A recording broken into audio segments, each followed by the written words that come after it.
When you choose LG, you're not just getting a TV, you're getting more of everything you love. More entertainment, more innovation, more control. LG TVs are built to do more. With OLED and QNED displays that deliver breathtaking color and contrast. Smart AI-powered features that make streaming, gaming, and searching effortless. And ultra-slim designs that turn your screen into a statement piece. It's performance you can see, technology you can feel, and reliability you can trust. Get more out of every moment at home with LG.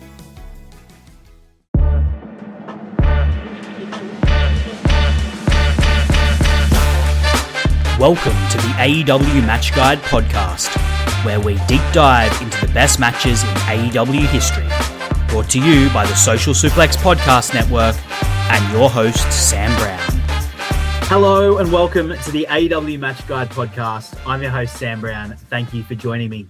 Today, we continue with the fourth season of the Match Guide, where we're looking at beyond the ropes of Tony Khan's ring to the matches, wrestlers, promotions, and movements that influenced all elite wrestling. If you enjoy the show today, you can subscribe or rate it on your podcast app of choice, support the Social Suplex podcast financially through Red Circle, and make sure you check out all of the other great shows on the Social Suplex Podcast Network, where we cover all aspects of the world of pro wrestling. We've got One Nation Radio, Keeping It Strong Style, All Things Elite, Tunnel Talk, the Trish and Sarah Wrestling Podcast, Wrestle Art with Chris Things, Imp's AEW Adventure, and Joshing Around. And you can subscribe to the Social Suplex newsletter at socialsuplex.com/newsletter. Become part of the Social Suplex community by joining our Discord, where you can chat with the hosts of all our podcasts, as well as other wrestling fans from around the world. Links for all of these things are in the podcast description. My guest for today is a former wrestling writer from Pro Wrestling Musings, now turned football YouTuber. It's my old mate, Gareth. And we're discussing Kenny Omega versus Tomohiro Ishii from the IWGP United States Championship tournament final from the G1 Special in the USA, July 2, 2017. Hello, Gareth. Great to have you back on the podcast, mate. Thank you for having me, as always. Really excited to dive into this. One of my favorite matches from when I was first getting into New Japan. Just an absolutely magical match. And I think kind of birthed a magical time, as we're going to get into. So very excited to talk about this. Yeah. Well, last time you were on the podcast, we were looking at Brandon Cutler versus Peter Avalon. So unfortunately, it's a bit of a step down today. Like it was hard to get into this one after having, scaled such great heights with you. But I think we've got something we can dig into today. I'm sure. I mean, it's not the greatest story of all time in wrestling history, but it'll do. I thought a good enough way to, because this is a pretty straightforward matchup that we're going to cover. There's a lot that we're going to be digging into today. We're going to be talking about the New Japan's foray into America and how that ended up sort of becoming AEW or progressing into AEW or getting co-opted by it, however you want to look at it. It's certainly something. There's some things to dig into there. We're going to talk about this show, a little bit about the tournament that they did, of course, dig into the match, and then we're going to also talk about things. It's time to rip off the seal, and we're going to be talking about New Japan Kenny Omega versus AEW Kenny Omega, as well as New Japan Ishii versus AEW Ishii, because he's actually become quite a regular in AEW. I think there's AEW full-time contracted wrestlers that have wrestled on TV way less than Ishii has. Oh, so definitely. we've got some stuff to talk about there. But I thought as good a way as any to start this podcast off, Gareth, would be just to ask simply, what's your history with the two people in this ring, Kenny Omega and Tomohiro Ishii? When did you first discover them, and what were your impressions of them when you found them? Yeah, it's interesting. I feel like every time I come on this podcast, we talk about New Japan or early AEW. I'd kind of talk about how it was around the time of All In. It was actually just after All In, so it happened. My friend forced me to watch it. I watched it, and then there was talk of this new company, and that's when I really dove in, because I graduated uni in 2018.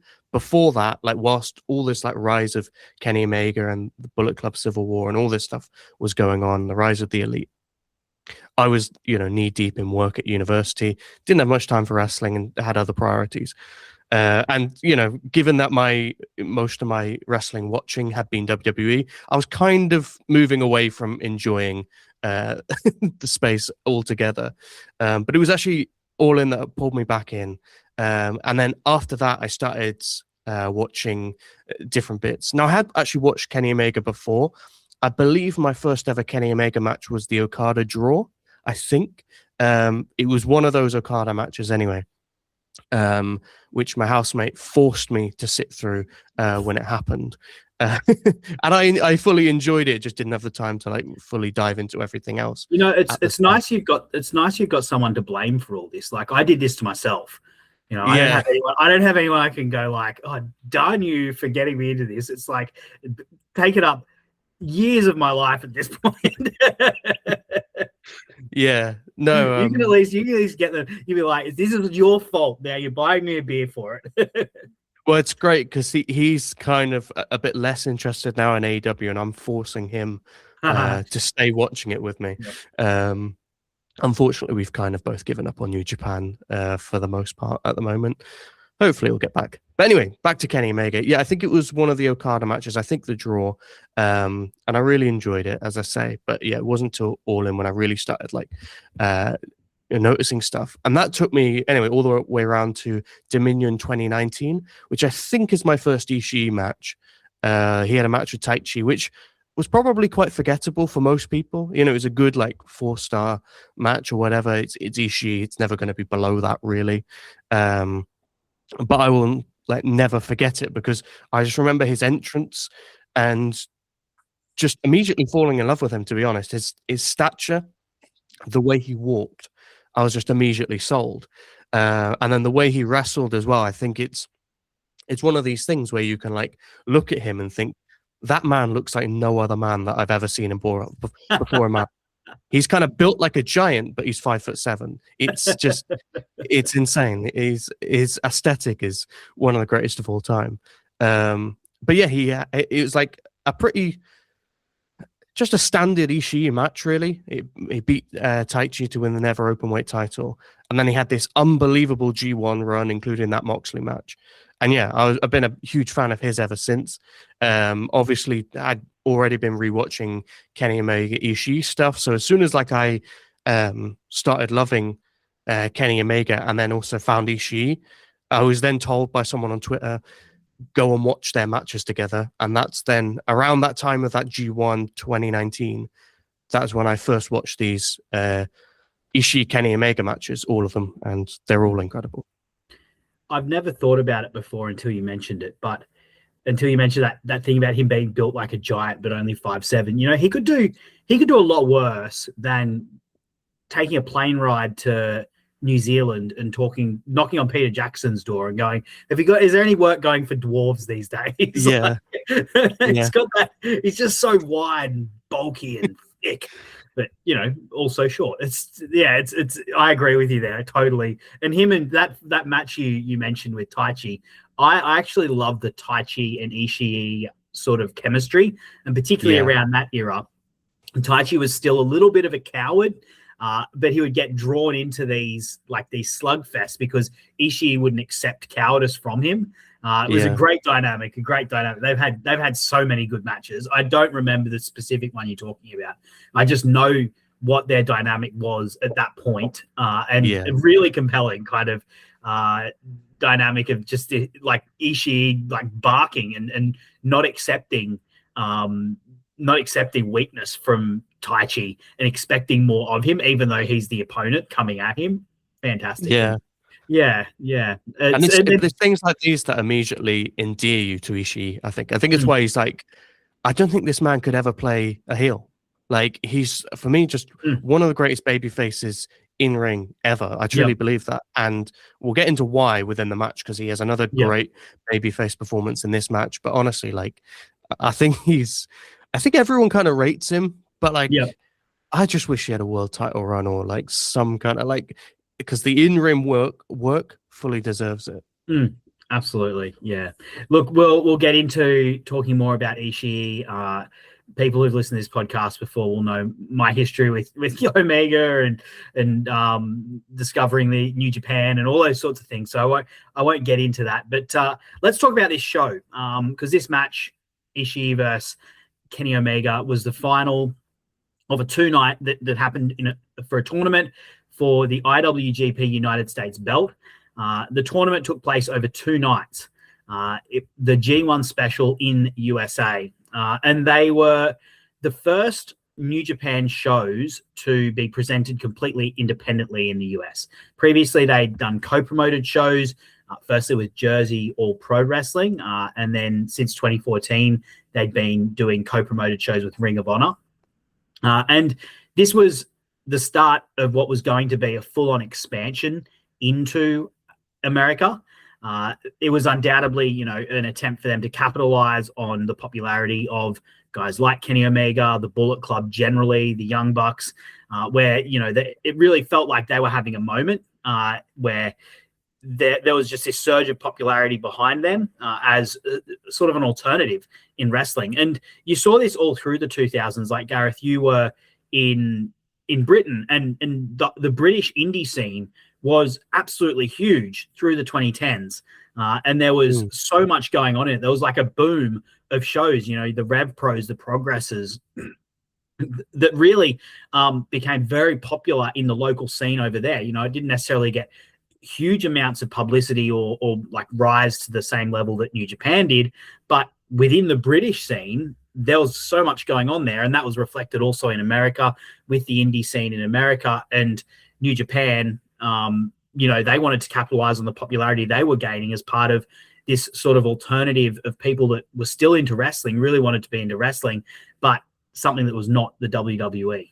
Yeah, completely. Like, there's so many fans over here. Like, any event you go to, if you speak to anyone, it was very much that feeling of like not really enjoying WWE and just searching for something else, which obviously, as we're going to get into, created this swell of like demand for an alternative, which New Japan were trying to fill whilst also working with companies that were already on the ground, which I think was a really nice way for New Japan to try and expand into those areas, because they were very giving to those brands as well, and worked very it was very much a two-sided thing, whereas the AEW New Japan relationship very much seems like Tony Khan driven.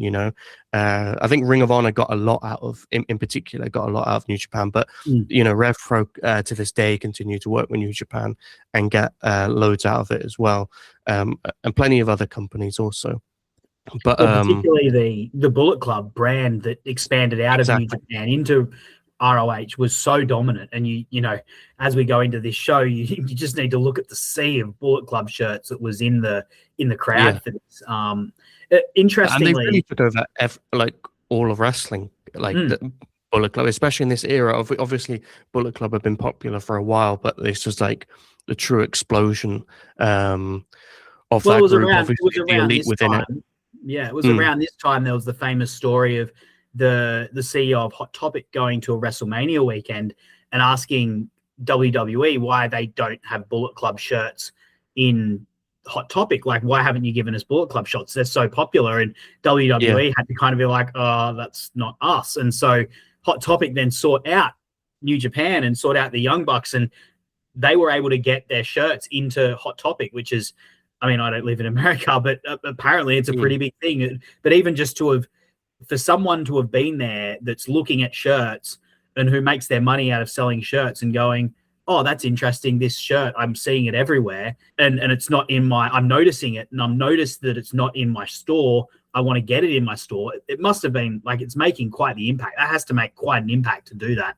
And you can just see that, like, this is something that is a true movement. And it's interesting, the president of Bushi Road at the time, I'm going to get this, when I pronounce this, I'm going to get it wrong, I apologize, Taki Kadani, he said that this show, this series of shows that we're going to be talking about, were started, and they started planning them as a direct response to the WWE poaching Shinsuke Nakamura and AJ Styles in 2016. And this was going to be the start of a proper slate of shows that they would run in the United States through 2018 and beyond. We've actually covered already this season, we covered the Golden Lovers versus the Young Bucks back in the episode 2 of this season, which was at Long Beach in 2018, part of the expansion that New Japan was doing into America. And there was so much excitement when this was all announced. So like this was in a place of, about 2,300 was the size of the arena. They were in the Long Beach Convention and Entertainment Center in LA, and it sold out within hours. Like these were hot tickets on the market. People were so excited to get this. And I remember being someone who, I wasn't a regular watcher of New Japan, but I'd had my eye on it. I'd watched the first Kenny Omega match with Okada, super excited by that, caught the draw when they did Dominion, and was part of the IWC at this point. And I remember just this excitement and feeling like this is something bubbling up here, and people being like, this is a big deal that New Japan is doing these independent shows in America, and that they've got this title that they're going to be launching that is theoretically going to be their American title that's going to be defended in America. Yeah, it was a very exciting time. Yeah, for sure. And this was, I think, around the time, because again, not to go over my entire history of like how I was experiencing this movement at the time, because as I say, like it wasn't actually until All In when I really started taking notice. But I was like following Cody and stuff, and you couldn't escape the buzz, even as someone kind of on the, the peripheries of like, I'm kind of losing my interest in wrestling because WWE is so bad, and I haven't really ever watched anything else at that time. But like all this noise, you could not escape it. And yeah, it must have been a very special time. Before we were recording this, I was saying to Sam, I wish I could have lived through it, to be honest. Well, I did live through it, but I wish I could have like fully experienced it, because when you watch it in retrospect, as I'm sure you'll get into, Sam, not necessarily all these matches feel as good now as they did then, because of oversaturation of the market and the style and all these different things, right? But I think it was just a feeling of the time that felt incredibly special for a good few years, which that was a feeling which AEW rode into, well, becoming a fully established, mainstream alternative in the US. But what I found interesting about this show, especially like going over the card and stuff, you can really see the foundations of AEW within here. For example, obviously the Elite are heavily featured. Kenny is headlining. The Bucks are heavily featured. Hangman is heavily featured in the lower card. You see Cody, he faces Okada on night one of this show. You see Billy Gunn. Billy Gunn faces Hiroshi Tanahashi. Famous Bullet Club member Billy Gunn. Which is just like, and then he obviously is a big part of like that AEW original, the kind of been there, done that kind of crew behind AEW. And even Jim Ross is on commentary. I half expected to see Tony Khan in the crowd, to be honest. Yeah, you have to think, him being a wrestling diehard, his eyes were pretty closely on this. You'd have to think. Yeah. He, if you talk to him, and his version of the story is that he really started seriously thinking about it when Omega and Jericho did so well. Yeah. And so they, to him, put forward a business case for what was going on. But I'd be curious to know what his thoughts were around this time. If you could go back in a time machine and just talk to him and be like, what's going on, without knowing what's going to happen in, within the next 2 years, where he's going to, then decide to create a wrestling promotion out of this movement, what his thoughts were around this time. Because you can see the nuts and bolts. You can definitely see some of the nuts and bolts, particularly of early AEW in this. Let's get into the tournament. Just quickly on that as well. Even if not Tony Khan, this came shortly after like Jericho had kind of been like, I'm sick of WWE. Even if not Tony Khan, I don't know at what point it was that Jericho looked at Kenny and looked at the movement that was building and thought that was something I want to be a part of. It could have been this show. I don't know exactly, but like, it was movements like this that New Japan were making that made people like Jericho, Tony Khan take notice for sure. So whether this was the show that, sparked the idea for either of them, you must have, around this time, both of them would have been looking at it, right? 100%. Yeah, absolutely. Have to have. I even remember like Stone Cold Steve Austin talking about this stuff on his podcast. Like, he had a great podcast actually. R.I.P. the Stone Cold podcast. That was before wrestling, like former wrestling legends started making really shit podcasts. His podcast was great, and he talked a lot about like Kenny. He really respected what Kenny Omega and these guys were doing. He loved the Omega Okada match, and spoke really glowingly about it at the time when it happened. So yeah, it's given what former wrestling podcasters have turned into, former wrestlers with podcasts has turned into at this point. It's very odd to look back on, but rose-colored glasses era, everything was amazing in the 2010s, right? Like before the world went to hell. There was famously no problems. Yeah, zero, none. Let's start looking at this actual tournament. As you said, it's part of this 2-night thing. There's other things on the card. You've got the Bucks matches.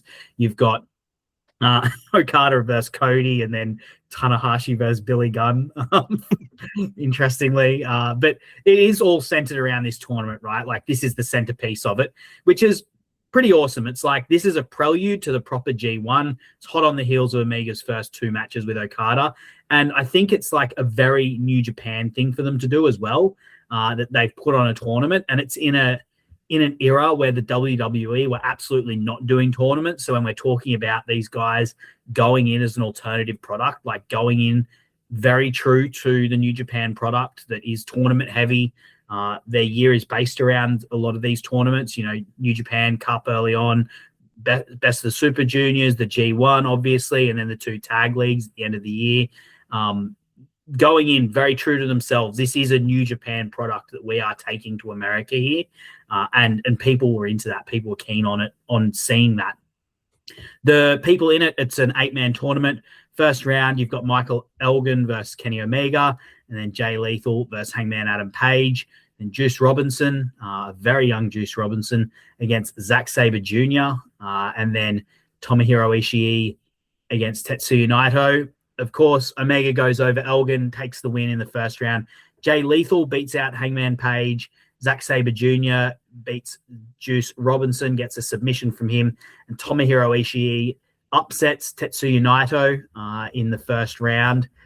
Moving on to the semifinals, Omega beating Jay Lethal in pretty short order, and then Ishii beating Zack Sabre Jr., which leads to the final of Kenny Omega versus Tomohiro Ishii. I watched all these matches, all of the matches between Omega. Actually, I watched all the matches except for Juice Robinson versus Zack Sabre Jr. That was the only one I didn't catch. What were your thoughts on? What did you catch when in the lead up to this, in preparing for this? What were your thoughts on them? I didn't watch the tournament matches, only the final, which we'll obviously be covering. But I do find it interesting, like we were speaking about, for example, Hangman, Jay Lethal kicking out of the buckshot, which obviously it wasn't his finisher at the time. But these kind of things are really funny to look at from today's context.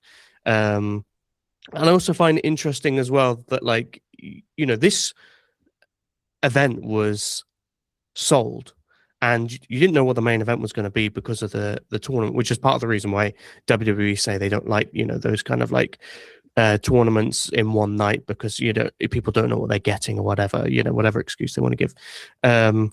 But yeah, you're right. It was a very fresh kind of. It was one of the things that people wanted, right?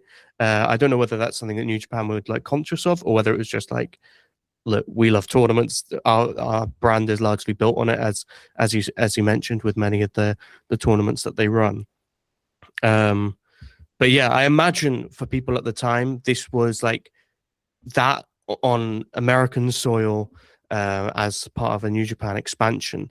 probably was like something that people were crying out for, because I remember people crying out for that, people wanted King of the Ring to return in its like proper, original state, which WWE were never going to do. They did some kind of half-assed efforts and stuff like that, but it was never quite something like this. So I imagine that was something that was actually a bit of a draw for a lot of those people, which ironically, WWE didn't see it that way. But obviously, I think people knew Kenny was going to be headlining anyway, so I think we were just buying the ticket for that as well. And of course, you did have other big matches like Cody versus Okada and stuff like that. Billy Gunn versus Tanahashi, I guess. Yeah, it was interesting going back and watching some of these matches. Like, you mentioned the Jay Lethal thing, like him kicking out of the buckshot that Hangman did, and which, as we said, like that wasn't Hangman's finisher at the time. It wasn't really until 2019, but it was still just funny, like something that would absolutely never, ever, ever, ever, ever happen today. And then in the semifinal, he's against Kenny Omega and he's spamming.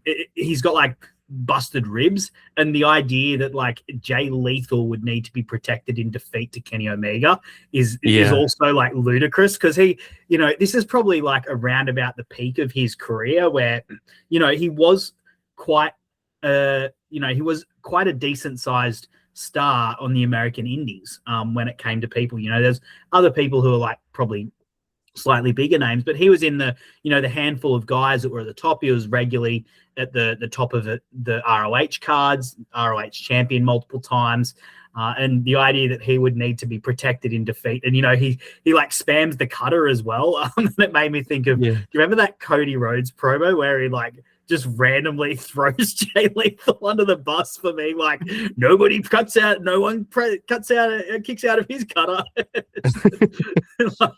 So I think it's in that last promo that Cody does, and he's like randomly goes on this segue where Ricky Starks is going up against Jay Lethal. He's like, watch the cutter because no one kicks out of that.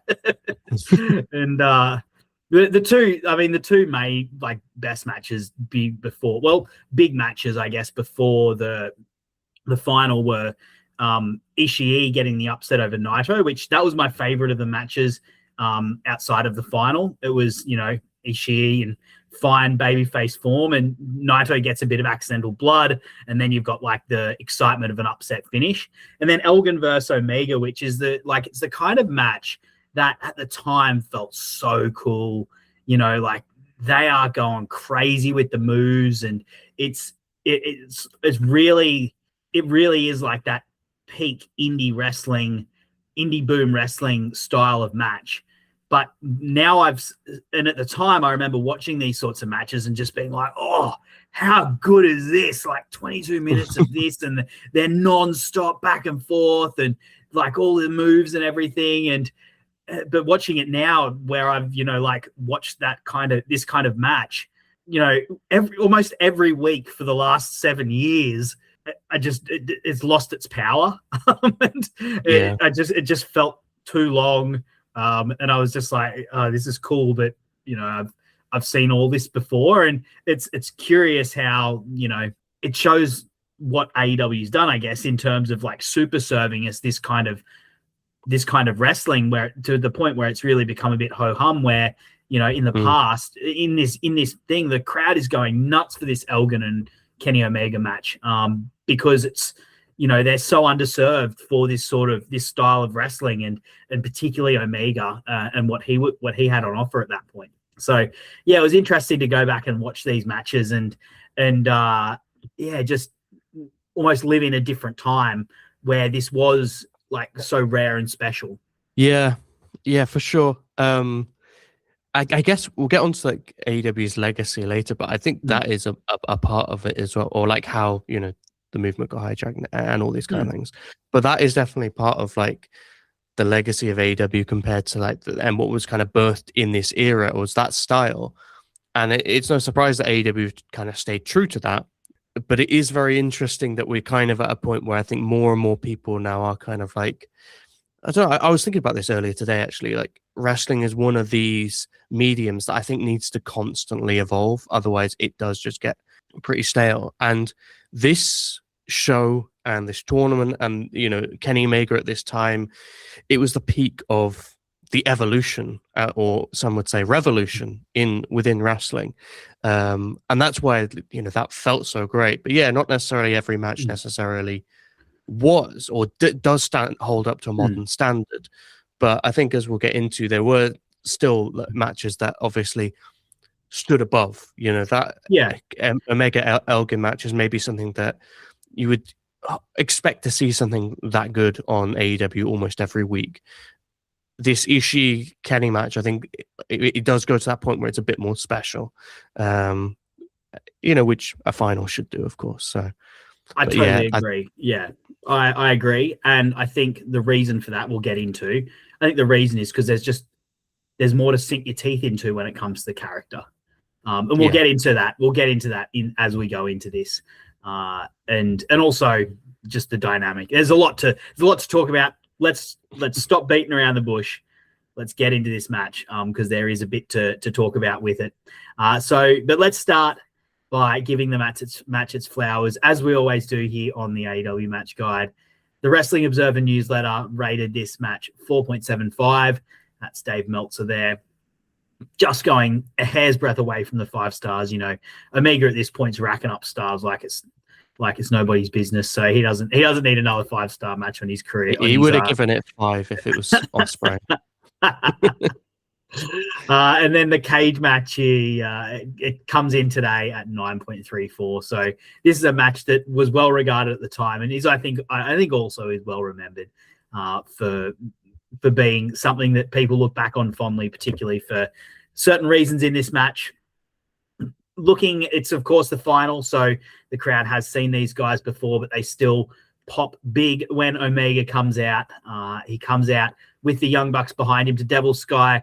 Gareth, I don't think I've ever asked you this before. I know you're a big Kenny Omega fan. Like, at this point, he's one of your favorite wrestlers ever. What's your favorite Kenny Omega theme song? Is it Devil's Sky? You're Devil's Sky? You a Battle Cry?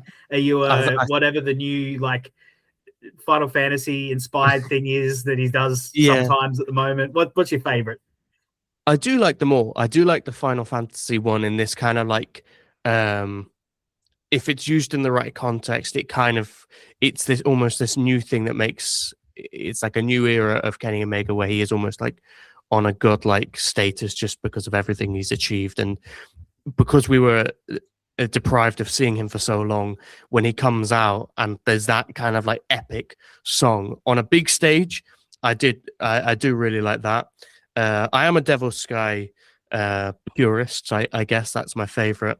But I do love Battle Cry as well. I think that it's just ultimately at this point they're all linked to good memories now. But yeah, I think Battle Cry, there's something about that, especially for this version of Kenny Omega that was around at the time. It felt so perfect. There's an epic feel to it. There's a dark feel to it. There's a kind of mystic feel to it. And around this time, that's kind of exactly how Kenny felt. So I think it captures the feeling of him so well, but it also just sounds great. And I don't know what it is as well. Something about the way that New Japan do their themes, the way it's the acoustics work. I don't know sound stuff well enough to really give the right words, but you know what I mean. The way it sounds in the arena and the way it comes through to the screen, it has a slightly different feeling. I think AEW, their sound is sometimes a bit all over the place, especially in the early days when Kenny was really, really active. But WWE's feels so overproduced at times. There's just there's a real atmosphere to some of Jay White's in New Japan is another one I love. Okada's obviously, but I think Kenny's Devil's Sky, when that hits in New Japan, for me, there's no better theme song. There's no better entrance. Obviously, the Wrestle Kingdom entrance is the most iconic one, but just in general, when that theme hits, it's just I get goosebumps every time. I agree with you totally, except for what you said about Jay White's theme. I hate Jay White's theme. It's nails against the chalkbord to me. I've never. All right, but that's broadly. It's kind of what you want from Jay White. No? Yeah, I guess. In that moment, anyway. Yeah. Broadly though, you're right. You think of Naito's theme or Nakamura's theme. They just feel so grand. There's a grand scale to their main eventers, which they really sort of help the way I see New Japan main eventers is they're like presented as these like titans, almost like these giants, these gods, and even just the way they're shot with the low angle camera and the theme songs really add to that with the way that they score them to the ring and in their victories. And Devil Sky definitely. I think, I can't. It's hard to pick between them all, particularly Devil Sky and Battle Cry, because they're both really, really good. And I don't know if Devil Sky would work in American weekly TV wrestling. It doesn't have like that immediate burst of energy that Battle Cry does when you just hear I hear the battle cry.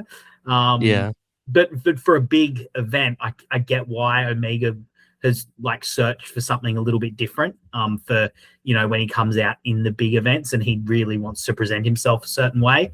I get why he's sort of searched for that. So, look, let's keep going. Ishii, he comes in. He's also got a really long entrance. He always takes forever to walk out, but when he does, like, it's always so like intense and looks so tough. The way, as you said, the way he walks, like the way he sort of like hunches forward, it's almost like he's an urukai or something. I'm thinking I've got Lord of the Rings on the brain now at the moment, Gareth. You put Lord of the Rings on my brain, and I'm now thinking of him as an urukai.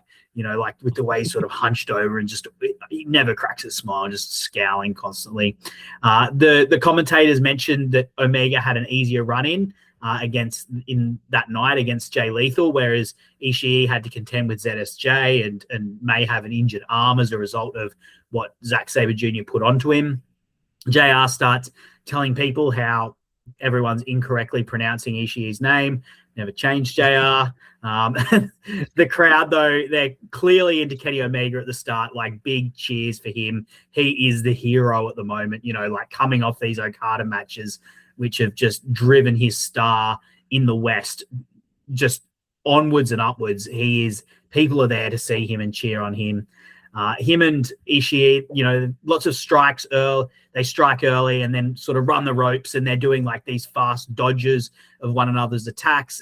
It's really kinetic. It feels so fast paced. Ishii eventually falls, but then he gets hit by Omega and falls. He doesn't trip over. But then he just like, he sits up cross-legged in the middle of the ring. Kenny kicks him in the back off the ropes, but Ishii eats it, and then he like tells him in Japanese to like kick him again, and Kenny like slowly escalates, just like punting Ishii in the back, but Ishii just grits his teeth and just keep eating them, and that forces Kenny Omega to take a cheap shot. And then suddenly, after like cheering his name 5 minutes, not even 5 minutes earlier, like 3 minutes earlier, Kenny's getting boos and Ishii's the one getting cheered. Like this spot, it's like so amazingly simple, but such effective face work and sort of really sums up Ishii in a nutshell. Yeah, for sure. It was one of those things where when you go back and watch like Kenny from that era, obviously you kind of just remember the big moves and the incredible stuff. You forget like him and the Bucks are just being absolute, scallywags, to use less harsh language than what I was about to use. They're really, healing it up. And so like Kenny's getting cheered, and then I kind of reminded myself like, oh yeah, like he's playing heel. But obviously people love him, so I guess they're going to cheer him. But yeah, 3 minutes in or whatever, and like he's getting like these huge boos. That happens a few times throughout the match as well. Like Kenny does a certain thing and like gets these huge boos, and then like a few minutes later, it's Kenny. You do get a point where there's like dueling chants as well, which is great. But I think it shows how like the work that Kenny was doing, great heel work, juxtaposed with him just being like on top of the world and like a true star. And I think people recognize that they were watching true greatness, like one of the greatest of all time, even at this point. Like there was just this irreverence around him. And throughout this match, Ishii does such a good job as a babyface, as I mentioned earlier. I think he's one of those people where it's almost like the perfect opponent for Kenny in this moment, because I think if it's a Naito can shift very easily into that heel role, and that almost suits him better in many ways. But Ishii, like he's impossible not to root for to some extent. And I found myself throughout this match even knowing the result, having seen the match before and all these kind of things, still just ending up like, come on, Ishii, fight back. And like, you just get so caught up in him. He's so great. But yeah, I love that. Like, I think just after that moment where you get those boos and the cheers kind of juxtaposing for a couple minutes, Kenny starts doing these like really like hard hitting kind of discus style double axe handles, which you know I love those. But it really does like break down into like a really physical battle, which is again another thing that like I think everyone remembers the explosive moves. When you think back about like Kenny Omega, you know, Terminator Dive, all these things, which of course he does, but like just how hard hitting like a lot of these matches were, and you can even see that in the earlier stages of the match. Yeah, they like brawl out into the crowd. I love when they do. I love that they do this. You know, like you when see they brawled out into the crowd's like parts them. Did you notice a young Brody King in there holding the crowd? That's what I was about to say. Yeah, I was like. Oh, it's Brody. And I was like, that's another kind of like link between AEW and like New Japan. Little obviously it's a later link, but little thinner, few less tattoos, but he's there. Yeah, I saw him and I was like, is that him? Because he just looks that bit younger and stuff. Yeah, but yeah, he's in like the New Japan like coat and stuff like that. And I'm just like, that's great. I love that. I was, like I said earlier, I was looking out to try and see if Tony Khan was somewhere in there. Didn't see him, but you know, like, and they're brawling, and because it's an American crowd, you get part of the crowd yelling, "Can't see shit." When they're brawling, I really liked it. For, you know, on camera, it looked really cool. Like they're really in there. It feels gritty. It feels raw. It feels intimate, and like these guys are laying into each other. When we get back to the ring, you know, Ishii gets the upper hand with his strikes. Omega has big strikes, but whenever he's striking with Ishii just eats them. That's this match. Like Ishii just eats strikes for breakfast. He isn't as tough as Ishii is when it comes to taking strikes either. And Ishii even gets a 2-fall early on. He gets the first like close 2-fall, and we get I'd forgotten about these ones, Gareth. The 2 sweet call. Yeah. Oh my god, I'm glad that's gone the way of the dinosaur. I can tell you that. Yeah, it's just of the time though, isn't it? It's great. So of the time, yeah. But I love that. Another thing, like when we're talking about, you know, New Japan coming and being New Japan, Ishii just like yelling at him in Japanese, even though they're in America. Like these fans came for the New Japan experience, so Ishii's like yelling in Japanese. And I love that he's just doing that. He still does it even on AEW, but probably because he doesn't speak a lick of English, as far as I know. Like maybe maybe he's completely fluent. Come over to the US. I don't want to know though. I've got an image of Ishii in New York Square, like in the center of like the Times Square in New York, with a guy with like a little translation book trying to find his way around. Side note: have you seen the music video with Ishii in it? No. I'll try and find it for you to send it to you after the podcast. I recommend people search it out. It's basically Ishii, and he's got this kind of like hat on. I think in the music video he's playing this girl's father or something like that. I can't remember the story that the music video tries to like portray, because I was just so engaged in the fact that it's just Ishii in a music video. And then there's also pictures of like him and Okada at like a burger place in California and stuff like that. There's so many like Ishii out of ring photos and like videos and things on the internet. I urge people to go and watch them because it's great. It doesn't like destroy the mystique of Ishii. If anything, it like adds to it, because it's like he is kind of like a normal bloke, as as most wrestlers are outside of the ring. I say most, some of them are proper pieces of work, but like just seems like a really nice kind of down to earth kind of normal guy outside the ring. I urge people to go and like seek out Ishii pictures like in restaurants and stuff that he's like posted on his Instagram or online somewhere. There's loads of it, but the music video, it's so funny. It's just so funny watching him in that context. Anyway, back to the match where he's. You need to send this to me. Send this to me. We'll do a post. I'll try and find it or something. Yeah. Yeah. Look, and as I said in this matchup, like Ishii has the advantage in strikes because he's just so bloody tough. But Omega, like, he clearly has the greater arsenal at his disposal, and he gets on the front foot when he starts to vary things up. And you can just see the crowd is eating up Omega's offense. And Omega is, like you mentioned before, like how he is, like, the people have come to see him because he is like an all-time great, and people know he is on an all-time great run. And this is like when his body is just like everything is flowing, everything feels so kinetic. When he's in full flight, there are like very few people that do it as well as Kenny Omega. And the movement is so fluid. And yeah, it's just an all-time great at the peak of his powers in this, and the crowd is eating it up when he gets on the offense. But eventually, like, Ishii stops him. And like, well, can I say before we get to that point, Kenny's kind of playing hits. It's funny you say like he's so fluid and everything. You can't escape that. Like, he can hit that clean sometimes. This was one of the occasions where, even though he's in his prime, he doesn't quite hit it clean. I don't really know why he continues to do it. Like, it always makes me worried for his neck whenever he does that. But yeah, he didn't hit it clean in this match. But then obviously he hits kind of some of his hits, like the Katara Crusher, Terminator Dive, doing some of those things. One thing that, like, this is maybe a slightly unpopular opinion, and I guess they're slightly different, but Kenny hits, I think this was just before Ishii's comeback. It's kind of like the big move before Ishii kind of starts coming back somewhat.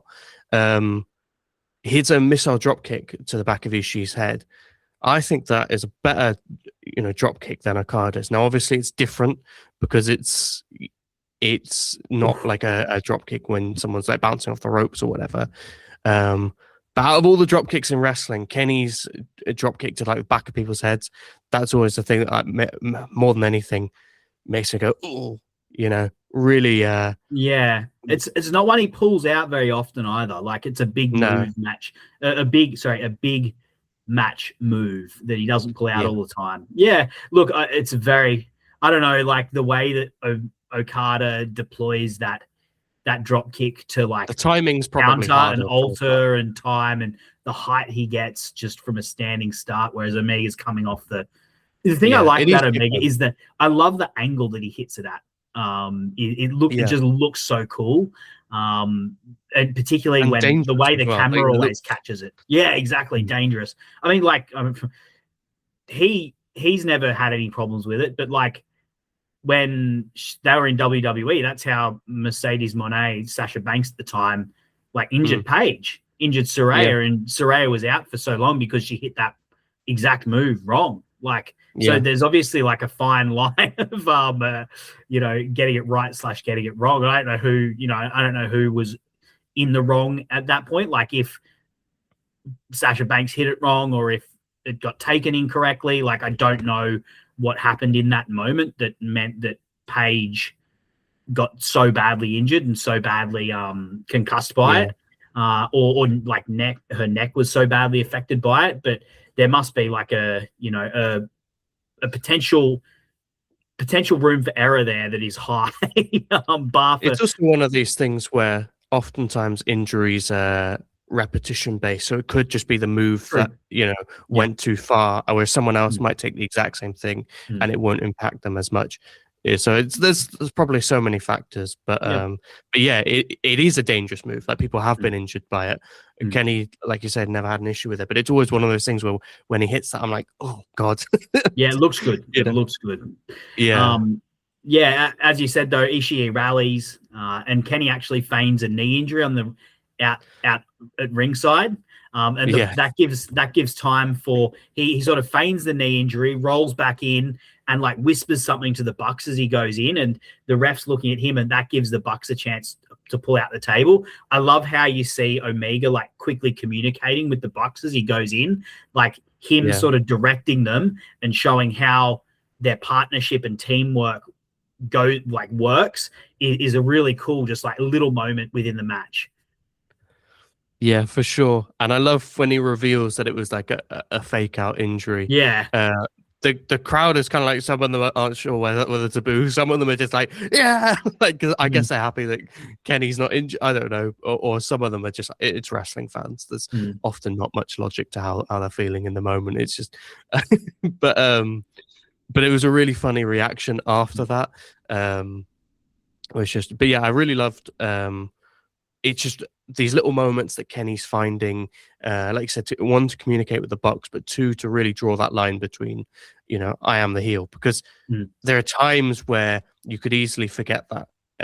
And this match, it doesn't suffer for the fact, from a storytelling perspective or from a viewership perspective, it doesn't suffer from the fact that the crowd, for large portions of the match, are behind Kenny, and he always finds those ways to, get the crowd on his back again. But like I said, some people were just still applauding it. Yeah. Well, we're about to get to the moment that this match is probably most well known for, of all the moments in it.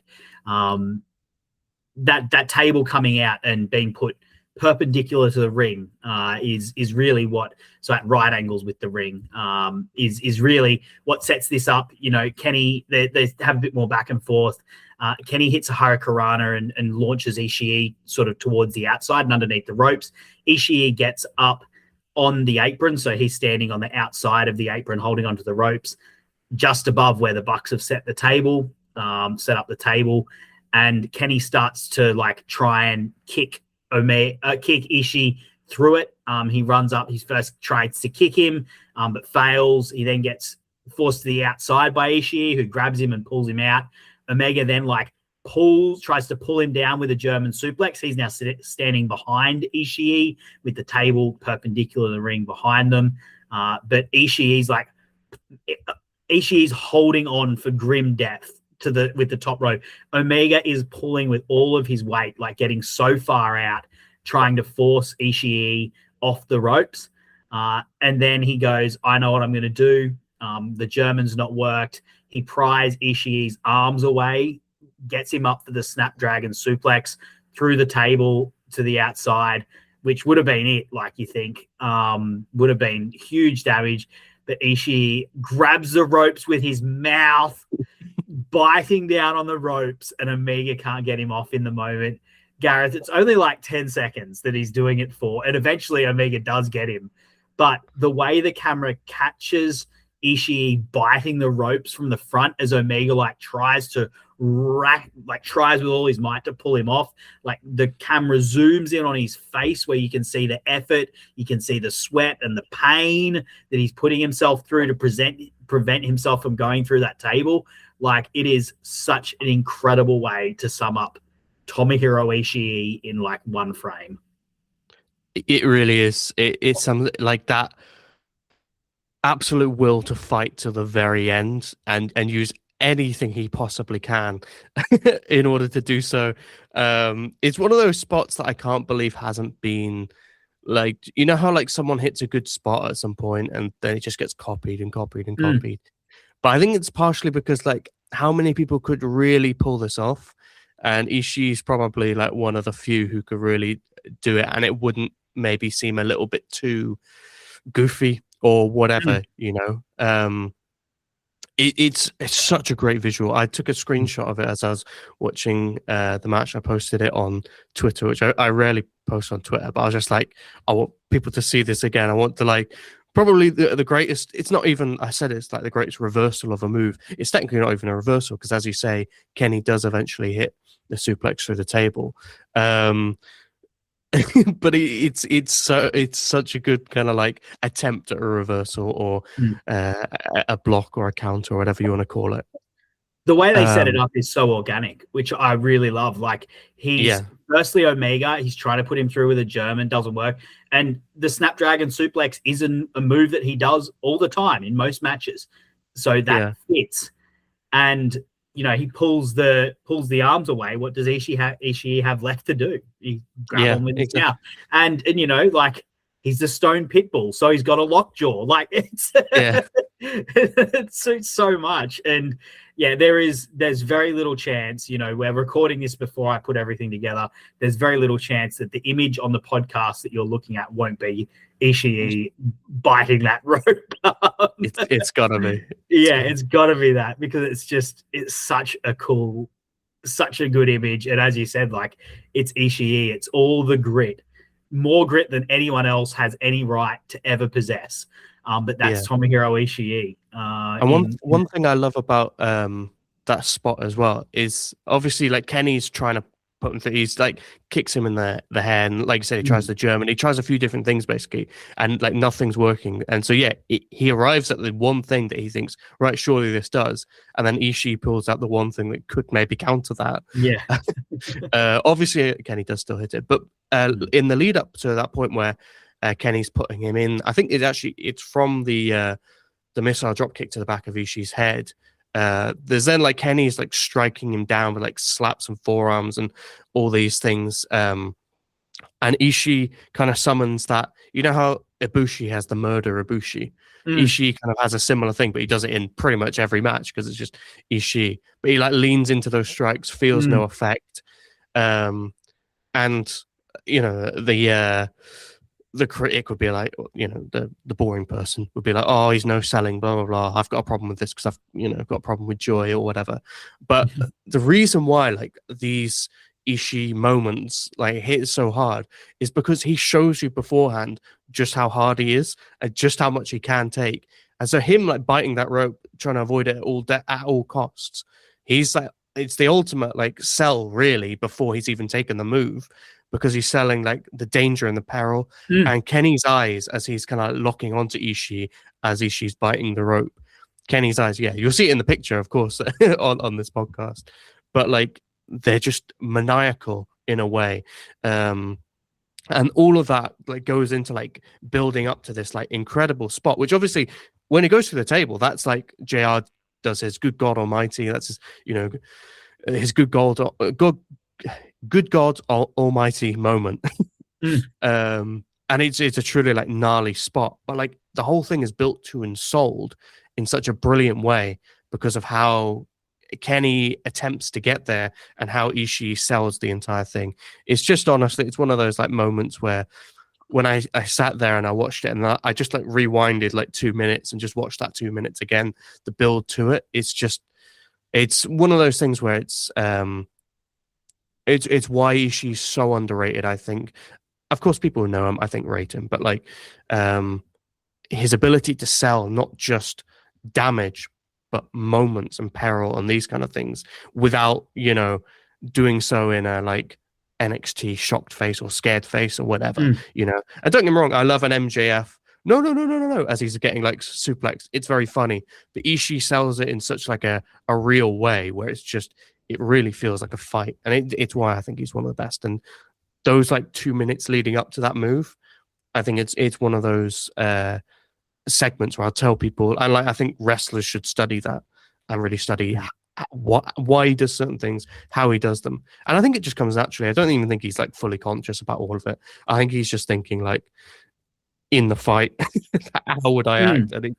But it's perfect. It really is. I think the difference with him no selling versus a lot of the no selling you see is that you actually still see the pain written all over his face, even though he's fighting through it. Like he's pushing through it, but he's gritting his teeth and leaning into it, but you can still see it's still hurting him, even though, so he's selling it, but he's just not in the match as well. Exactly. Absolutely. Yeah. We need to move on from that spot. We need to get through this match. But it is an incredible moment. And as you said, like the strength of that spot is put over by how far Ishii is willing to go to not go through that table. Eventually, Kenny does get him through the table, hits the Snapdragon through it, and we get a really long 20 count. Ishii gets in just in time for it, but the damage is done. Like that is the turning point of the match. Omega then like just opens up with a barrage of V triggers, which Ishii tries to absorb, but at this point, even he's struggling to take them. I mentioned Omega's moveset before, how kinetic and physical it is. The V triggers, that's got to be Omega's best move, right? Like the way, the sound of it, the speed that he gets, the different variations of it as well. Such a cool move. Like, it is such a versatile and good looking move that he executes. For sure. And it's one of these, it's a perfect move for him as well, because he is in his prime, especially. He can still do it to some extent, but obviously I don't think anyone really moves like prime Kenny Omega. In his prime, I think like a lot of the criticisms were, flippy guy, because he was a smaller guy, even though he wasn't really, he could do flips, don't get me wrong, and obviously there's the Terminator dive and these kind of things, but like really what he is athleticism and violence like put into one, and the V-trigger is perfect because the leap, the speed he gets with some of them and stuff like that, incredible athleticism. But then the pure violence of just like kneeing someone, often at a sprint, in the head. It's just insane. And that, I think, is truly like Danielson's similar, not as athletic as Kenny, but like I think what really like makes him stand out is like the pure violence, and without needing to go to like weapons and stuff. It's just the manner, the type of moves he uses, and the manner in which he does it. Like Kenny and Danielson both have that, and that's why I think for me that's the type of wrestling I really like lean towards, and that's why they're probably both my two favorites of all time. But yeah, the V-trigger, it's a perfect move for him, and his style in general, because and some of these were like, you know, and Ishii has these moments where like he'll attempt a lariat and then Kenny just like, you know, knees him in the head again. And all of these things, like Ishii is still trying to like fight back throughout it, but like you can see just like as each V-trigger, you can see like the slight drain it has. And Kenny's just, you know, throughout like the rest of this match, he kind of spams them to some extent. And every single time it's like takes another 5% off of Ishii and stuff like that. And yeah, it's such a great move. The visual is great. The damage it does, but also the way in which Kenny uses it within a match, because he could like spam it the entire match. It's really this point where he gets to the stage of the match where I need to put him to bed now, and this is like where he starts setting up for that one-winged angel. Yeah, once he's hitting V triggers, the match, you know, the match is like winding up to its climax.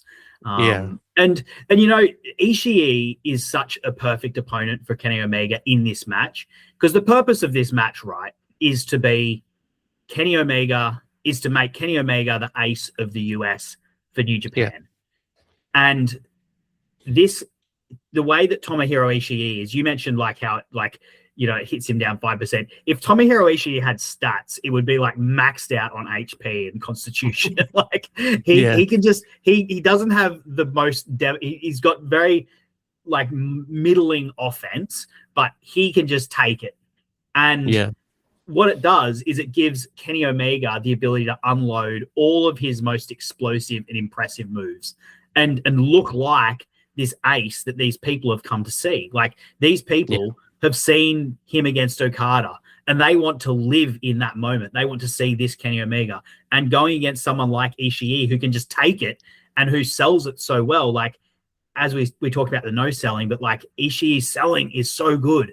And that's what makes his no selling so good as well, is just because he sells so well. Having him be the person that takes on Kenny Omega on this big stage as the biggest match of the weekend really is the perfect opponent to make Kenny Omega that ace, because Omega can just unload everything that he's got on Ishii, and Ishii takes it so well. And we get into like the final stanza, and like Omega has just like all this momentum from the Snapdragon, from those V triggers. But Ishii just like, he will just never give in. And we get the back and forth, and Omega's going for the kill, but Ishii just like constantly comes up with a last gasp, like lariat, kick, headbutt, or like a kick out at one where he's just like, no, I've got like just a little bit more energy left, and I'm not going to let you, take me. And he even hits like his own one-winged angel on Omega. And Omega, I love before that, like you get Kenny goes to the one-winged angel, and you get Ishii hits like this spinning DDT to get out of it. It feels like you're constantly waiting for like the proper comeback for Ishii, and it never like fully arrives. You just get these moments where like he's basically surviving, and like you say, it's that perfect way to put over Kenny, because Kenny feels like this monster who's about to put Ishii down, and Ishii's just this guy who refuses to go down. And yeah, he hits that spinning DDT. He hits like a headbutt, as he said, when like they're exchanging things. There's like lariats and stuff, and every time he just has that strike which basically just stops Kenny for a little bit. And yeah, eventually, like what is it? Kenny goes for like is it the Katara Crusher he's going for? And then Ishii adapts that into the One-Winged Angel, which is just, again, one of my favorite like reversals of anything ever, because Kenny, and he really like it does really well to like kind of show that, oh no, I've overshot this, and there's this like slight panic in Kenny's head, and then he realizes what Ishii's doing, but it's too late, and Ishii hits him with his own move, which obviously gets a 2.9, and it's just like there's like so many of these like just magical bits of chemistry between the two of them throughout this match, and these like incredible moments. And yeah, I love that stretch, because it really is that point where like Ishii is just like every shot is a last gasp, and in that moment I think he just goes, this is the only thing I've got I can do here, and he pulls Kenny down and hits that one-winged angel. It's brilliant.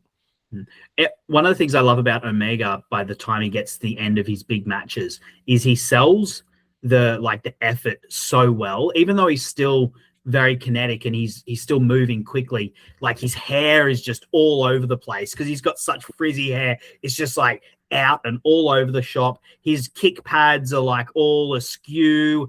There's like sweat dripping down on him, and you get a sense of the effort that this guy's putting in, even though he's like executing all these moves and still working at pace. Like you can see the effect of this match on him in how his presentation has changed and how it looks like he is going through it, and how you can see the effort that he's putting in.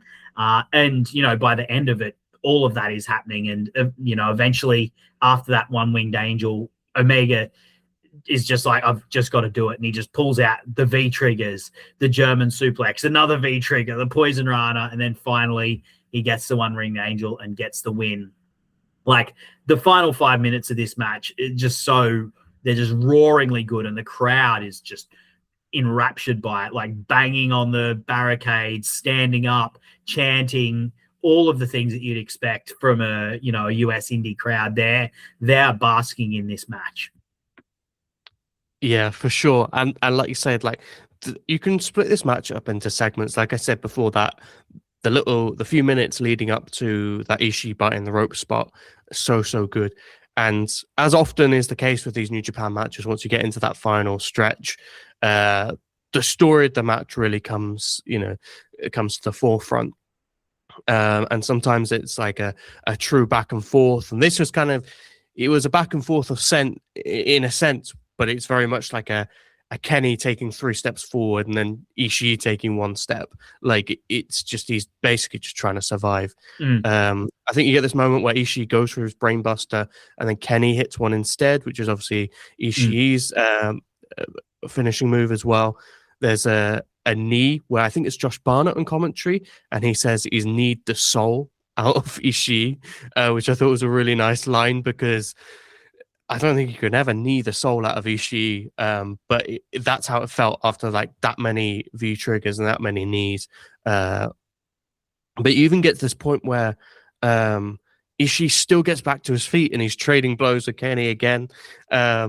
And Kenny puts him down with one of like the best slaps I've ever seen in wrestling, which I loved. And then he's hitting like these. This is the point then where I think that's the final blow, really, where Ishii kind of snaps. Kenny hits like neck breaker, V trigger, all sorts of moves, and then you get to that point where Ishii kicks out at 1, where like he's literally giving everything he possibly has. But yeah, eventually you get I think it's after that 1 count, isn't it? Kenny just goes, I've got to kill him now. Yokozuna Rana. But even at the last minute, like Ishii's trying to punch his way out of the one-winged angel. Yeah, exactly. To the final second, he is still trying to fight his way out of it. Yeah, literally. And like you said, it's the perfect opponent, I think, for Kenny in this moment, because you needed a really great match for this crowd. Obviously, you were never going to get Kenny versus Okada levels, but you needed a really great match for this crowd and this event. You want those people to go and tell all their mates. You've got to come to the next one that they do, or other people in the US to go, I need to go to the next one of those, because, it wasn't just an event where it's like, obviously you always want, the crowd to turn up. This was New Japan. And like you said earlier, the Elite really pushing that and pushing a lot of this after the match. Kenny says we should have done a 20,000 seat arena and we need to change wrestling and shoot for the stars or whatever. All of these things. It needed to be this great match. And yeah, if it had been Naito, they would have had a great match as well. But I think the story they told in this one and making Kenny feel like the ace, it really was perfect. But yeah, without ever sacrificing any credibility for Ishii, because I just don't think he allows you to through his selling. Yeah, the match achieves its goal. It is. Look, honestly, it is like a little bit bloated. But what they wanted to do here was say, this is Kenny Omega.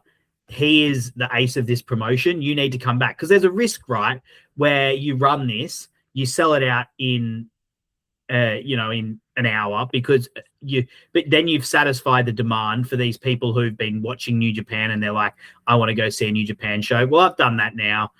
Next time they come, maybe I won't fly across the country to do it.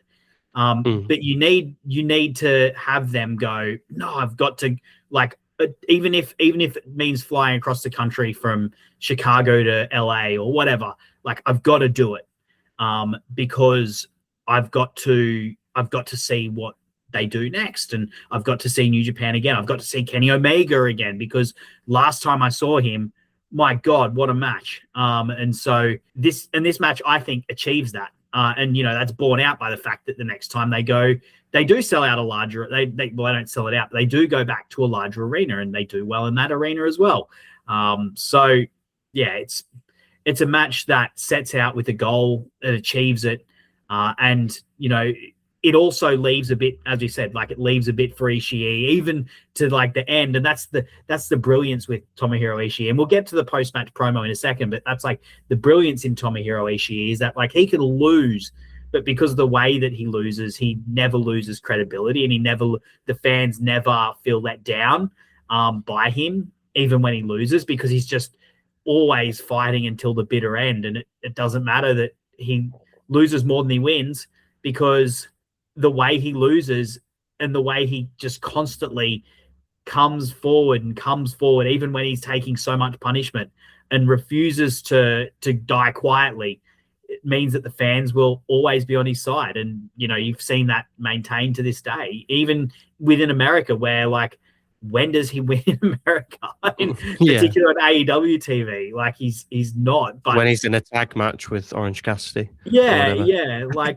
It's just he's still someone people just love because of the way that he's presented, and it is highlighted in this match particularly by those couple of spots we pointed out, him sitting down and eating those kicks, and then of course him biting the ropes to stop himself from going through that table.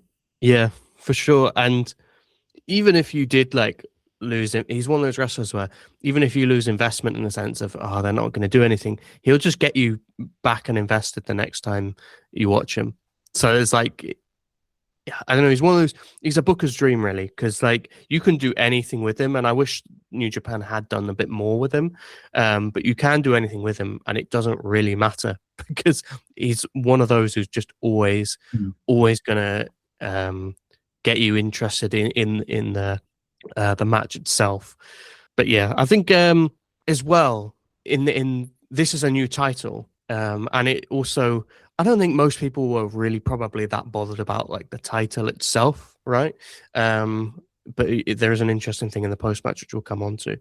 But you needed someone who was really going to like this title would really mean something, And for another reason, that's why another reason why I think Ishii is the perfect opponent, because he hadn't had that same success as other people. Obviously, again, a Naito who hadn't peaked with a lot of his other stuff, it would have meant a lot to him, but he had held like Intercontinental and stuff like that.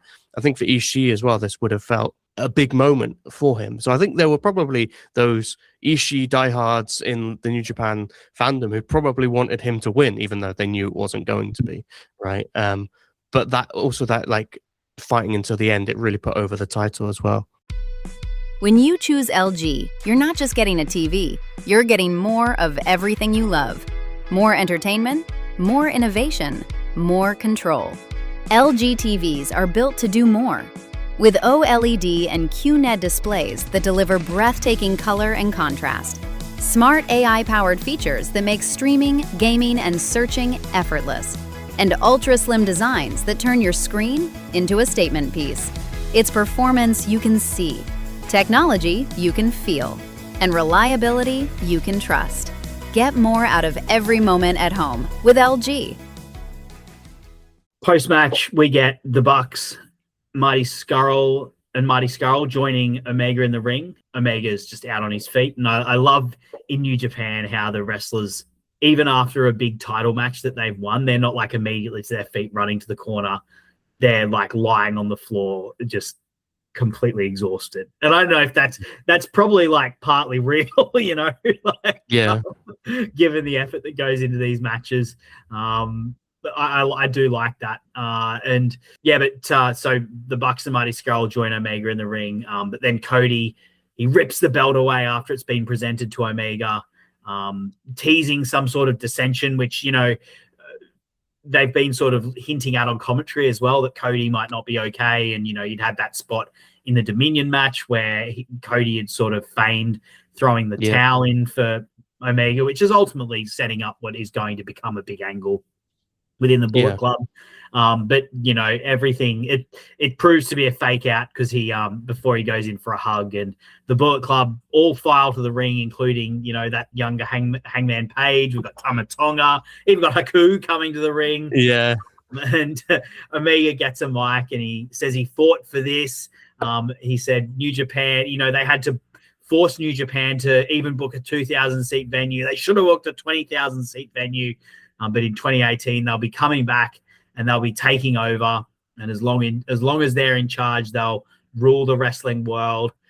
Hearing that in 2026, knowing what happened, it almost feels a bit like a threat as much as a celebration. But the crowd love it. They're like, hell yeah, please come back. We cannot wait to see you again. And it's two sweets all round, and Kenny Omega hoists the title high. Fun bit of business here at the end. It's a very it's a rah-rah speech, of course, and he's setting the scene for 2018. But there's it is interesting to hear, like, even at that point, he's just like, oh, we had to fight the boffins backstage for this, and they should have booked us a 20,000 seat venue. Like, is this real? Is this just him playing it up for the crowd? Is it a bit of both? I don't know. Kind of feels knowing what we know now, kind of feels like there's a bit of both in there.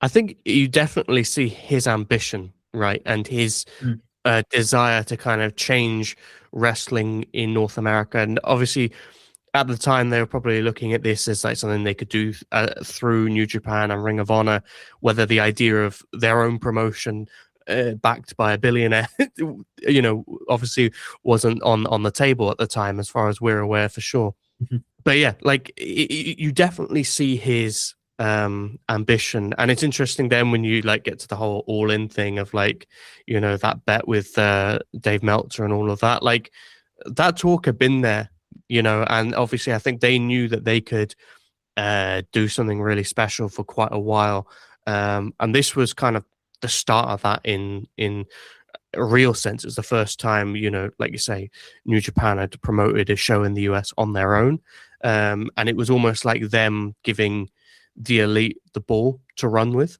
and they ran with it. They ran with it. They kind of stole it as well. but yeah, but even in like things like Cody, taking the title, he's obviously just lost to Okada the night before, especially. So there's this hinting at what's going to come. And that Bullet Club Civil War storyline, whilst it, was absolutely active in Japan, Kenny's mainly focused on the Okada story, the Jericho rivalry, these kind of things, right? The Bucks are chasing gold. When it comes to these shows in the US, they were completely built around Bullet Club Civil War and, the Elite in particular. As you get Bucks versus the Golden Lovers less than a year after this in the US, and then you get Kenny versus Cody about a year after this in the US, and then shortly after that, it's All In. And it's interesting. I don't know if this is a segue or whether you want to get onto this now, but that Bullet Club Civil War storyline was almost like laying the groundwork for future AEW storytelling, particularly from the Elite. In that kind of, things sprawling, little things happening here and there, slowly building this big kind of like saga where you could build loads and loads of matches and promote, months, if not years of, eventually TV off the back of it. And it is interesting because like those kind of seeds were first being planted around this time. The Elite obviously knew what they were capable of. And Japan, New Japan, I guess, were just giving them a platform to do it, but potentially not as big a platform as they knew they could have. And I guess they were proven right in the end, although at the same time, I completely get why New Japan maybe didn't just like do a 20,000 seater arena for their first show. But yeah. Well, eventually they booked MSG, right? Like exactly, that's not that far away that they announced that they booked MSG. That's like a year and a bit away that they announced that. So, yeah, it wasn't that far that they were looking at some very big numbers. But unfortunately, by that point, there was another man on the scene, so to speak. But to your point, to quote my friend of the podcast, Matt Jackson, as he revealed exclusively in episode 2 here on the AEW Match Guide podcast, that like Bullet Club Civil War stuff was very much their vision for what they wanted wrestling to look like on TV. They were like, this is a way we want to present wrestling on television, with the way that they built it up on Bullet Club, with the different relationships and characters and all that. And you see, as you said, you see the seeds of that here in the post-match. And if you're thinking about this is their foray into America, they're setting up Kenny Omega as the guy. They're also setting up, this Kenny Omega Cody Rhodes thing, this is probably going to be something we visit down the line. This is them like hanging a gun on the wall in Act 1, so to speak. If not fully knowing. Gun. Yeah. I was just saying, if not fully knowing that like in a year's time, this is going to be a main event. Well, it obviously has that potential, right? Yeah, well, even if they haven't, all mapped it all out, it's clear. It's like, hey, we've got 2 big single stars here. Of course, we want them to face at some point. So let's start laying some groundwork. Let's start creating some conflict that can, sort of start to bubble up and start to move. And look, this sort of does translate into talking about the legacy of this match and this sort of card and really like the legacy of this New Japan foray into America with the Elite as the stars, the promoted stars, the big stars on those shows, and the people that the crowd was coming to see. It really, what it ended up setting the groundwork for, right, was AEW. Like it really set up the groundwork for AEW. It created these guys, it presented these guys as stars in America. They had these shows with them as the center of it. And then Tony Khan comes along and goes, I like the look of this. I might make something more out of it. And, it's for better and worse that this happened, right? Like it was for New Japan, absolutely horrible. Like they lost their biggest stars in America. And you've seen how it's there of course they did MSG, which is a huge success regardless. And you can say that the Elite people bought tickets for that because they thought the Elite would be there. Regardless, it's still a huge achievement that they sold out MSG on that WrestleMania weekend in 2019. But apart from that, it really has not been the sort of success that they had hoped it would be. You know, it hasn't become this full-on thing, and there's other reasons for that as well beyond AEW. COVID had a big hand in that, of course, but you have to think the presence of AEW in America really just put a cap on New Japan being the alternative, because the alternative big sort of like secondary promotion in America, because that space was taken up by AEW. That crowd, that fandom was taken up by AEW, and due to the fact that AEW's primary location was in America, it was always going to be steps ahead of New Japan, whose primary presence is in Japan. It was always going to be steps ahead if, you know, someone did create a big promotion out of it all. And that's just what happened. And it's hard to know how to feel about that, in terms of I do feel a little bit bad for New Japan with how it all panned out. But at the same time, if it's true, and this has been alluded to with the Bucks and Omega sort of in different things they've said throughout the time, and same with Cody, like they did have ambitions that sprawled beyond what New Japan and Ring of Honor were willing to do for them. And, you know, there was times where they thought that they would go to WWE because that would allow them to do what they wanted to do and allow them the scope and scale that they could have. And, but at the same time as well, like, you know, it does suck that New Japan did this groundwork. They put in this effort, and then it was co-opted essentially by another entity. Yeah, it's interesting because, like you say, sorry, just to finish up, I can see why there was a lot of bad blood initially between them, and why, you know, I would have loved if New Japan and AEW got along immediately, but I understand why New Japan were like, hold on, why should we play nice with you straight away? You've come in and taken all our biggest stars, and you're planting the flag somewhere that we've been working on. Like, you know, like that's not cool, dude. Yeah, completely. And I think, especially from the perspective of, you know, the Elite, I think they would have seen it as they were doing the groundwork, and New Japan 100%. Were kind of piggybacking off them. And I think there's truth in both of them. Like, New Japan and Ring of Honor gave them the platform that ultimately, because they wouldn't have been able to do what they did if they had like gone to, you know, NXT in 2015 or whatever, you know, they wouldn't have been able to do everything that they did do, you know. And so it's a bit of, you know, there's truth on both sides in that sense. But there are definitely aspects where you really feel for New Japan, because at one point there's that picture of Kenny, Jericho, and Cody holding New Japan's 3 heavyweight titles. And obviously Jericho, I don't think was ever like planned to be, you know, super consistent. We're gonna like be there for his career and stuff like that. And I think Cody, there was always this feeling that he's going to go back to WWE, something he never really hid until, like, not that I don't think he hid it when he was at AEW, although he was smashing the throne, doing it, like leading the charge of the revolution on screen for sure, and certainly acting like someone who didn't want to go back to WWE. I think in reality, he always had this like kind of idea of going there and being the guy, right? But for Kenny, it was like this real possibility for New Japan. Like, he loves Japan. I think he would have been happy if he had spent his entire career at New Japan, even though him and the Bucks had ambitions beyond that, and they probably would have gone to WWE at some point, right? It probably would have been after they built up New Japan in the US, and, you know, a few years down the line, perhaps. That's the perspective of maybe the Elite and of New Japan and of AEW. I think for us fans, like, it is ultimately, as much as AEW has kind of, it's the company of excess, right? It's done everything in the ring, and I'm sure people will keep, you know, evolving stuff, but like, it just really feels like AEW kind of took that movement, completely swallowed it and took over it.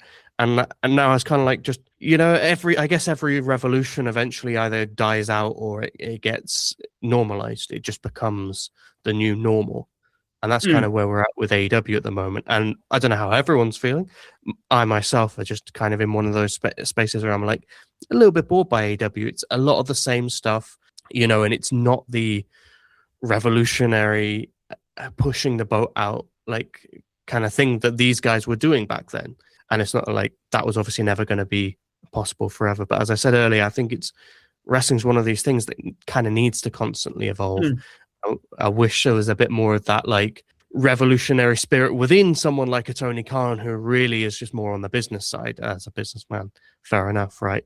And then the Bucks and Kenny just seem quite happy just doing their thing now, you know? So it's interesting looking back all these years later, looking back on it, ultimately a good thing. You can look at it from different angles. And yeah, I think it's one of these things people talk about online as well. So, oh, this couldn't have happened without Jericho, or it couldn't have happened without Kenny, it couldn't have happened without Cody or the Bucks or Tony Khan. It couldn't have happened without New Japan and Ring of Honor as well.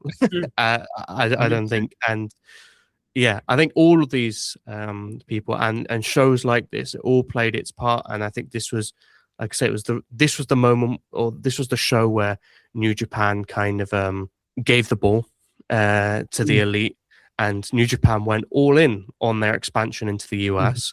And just over a year later, the Elite stepped out on their own and went all in on themselves. And that obviously then proved AEW was a feasible thing and led to AEW. So it's all very interesting to look back. But yeah, I think it's one of these things where all the little steps were all necessary. And this was just one of those steps along the way, whilst also being a magical show in its own right. And especially the main event, as we've spoken about. Yeah, it's like the alternate reality where AEW never happens. It isn't one where the excitement that was around this New Japan expansion continues, because as you've said, like everything will, like these things will always peter out. These movements don't last forever.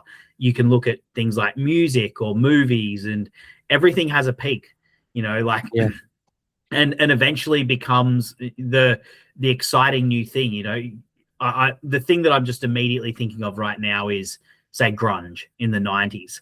Like it's this exciting, there's a movement, it's got so much energy around it, but eventually that peters out, and eventually like Nirvana becomes Creed, so to speak. Like, you know, and it's, and that excitement can't last forever. It goes to something else. It goes towards something else. And so in some ways, like, yeah, it would be awesome if we could have had like this exciting movement forever, but it's just not going to happen. So I'm just really thankful that there was someone who really, this is going to sound bad, but like exploited it for all it's worth and then some.